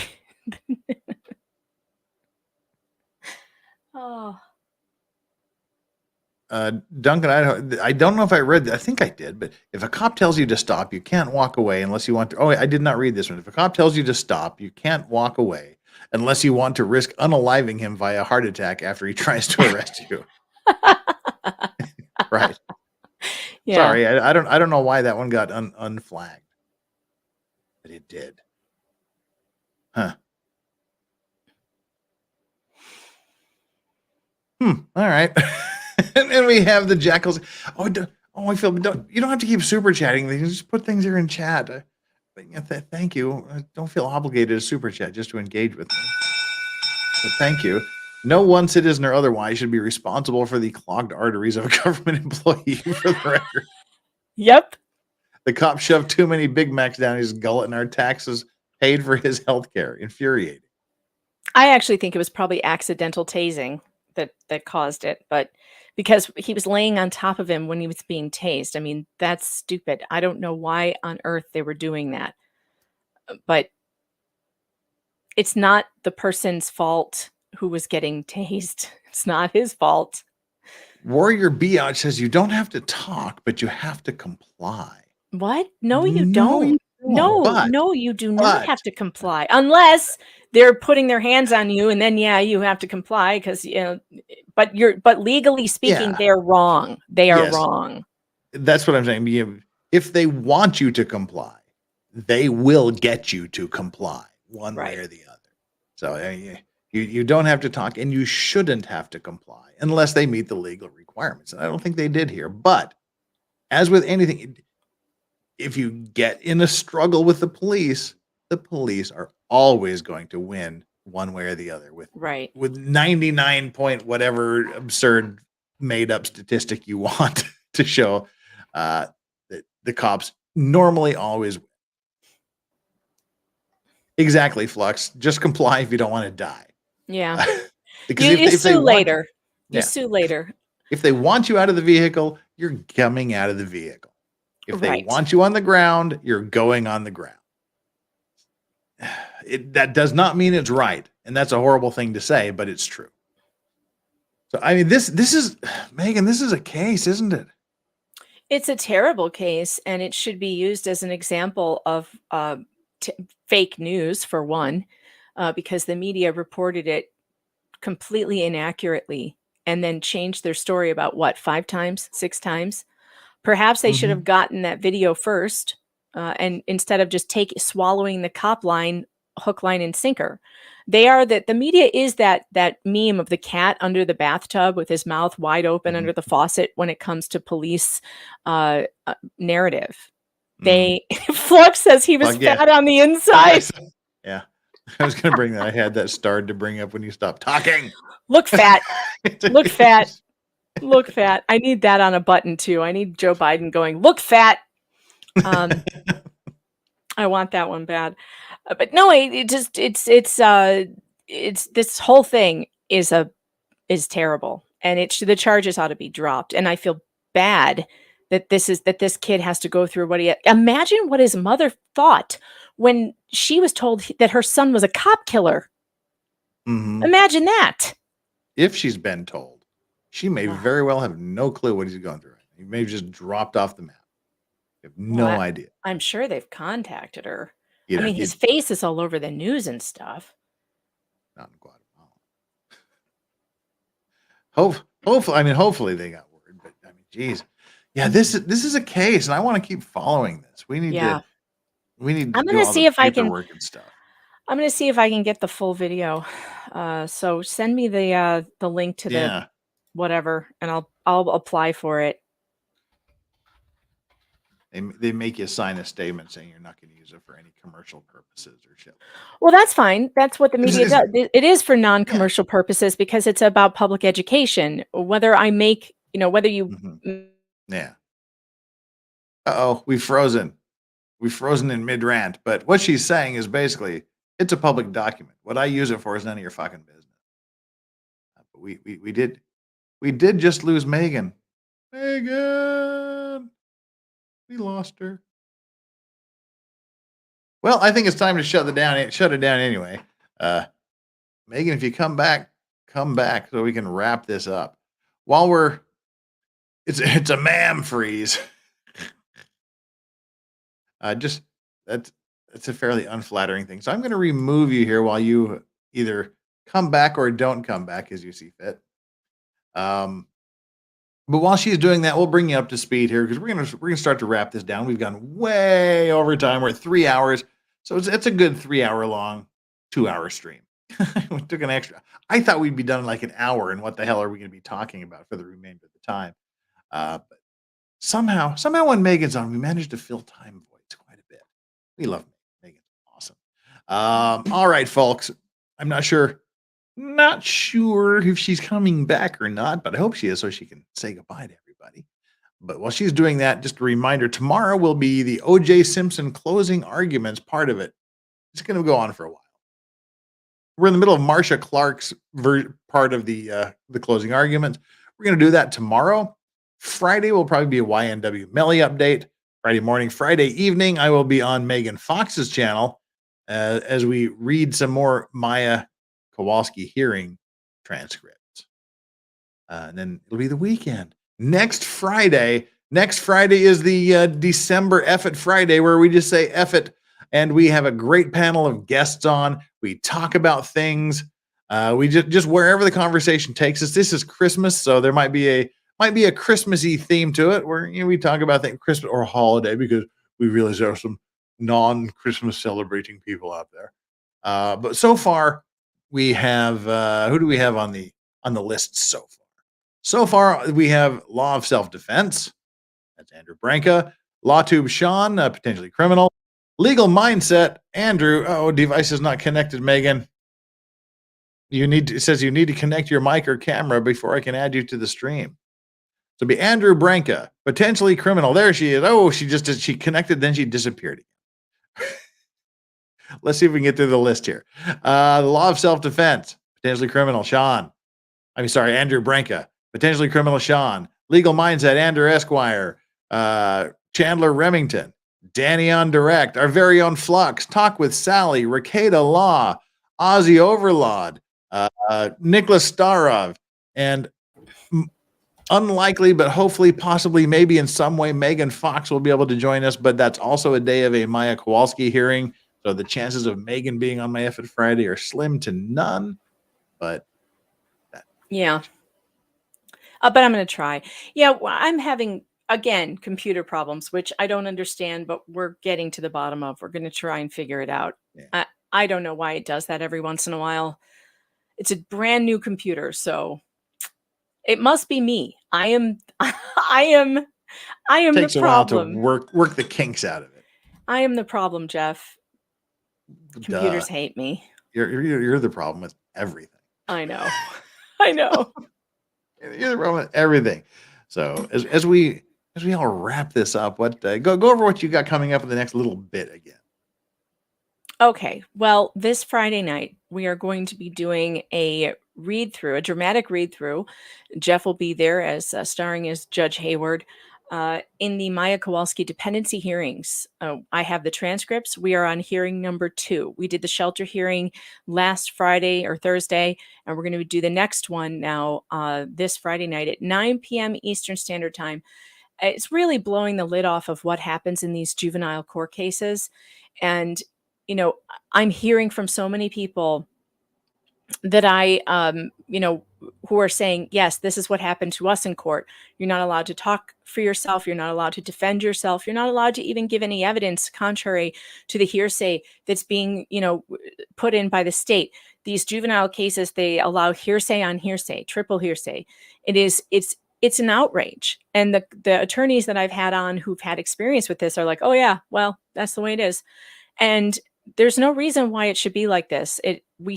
The people of this country need to say it's enough.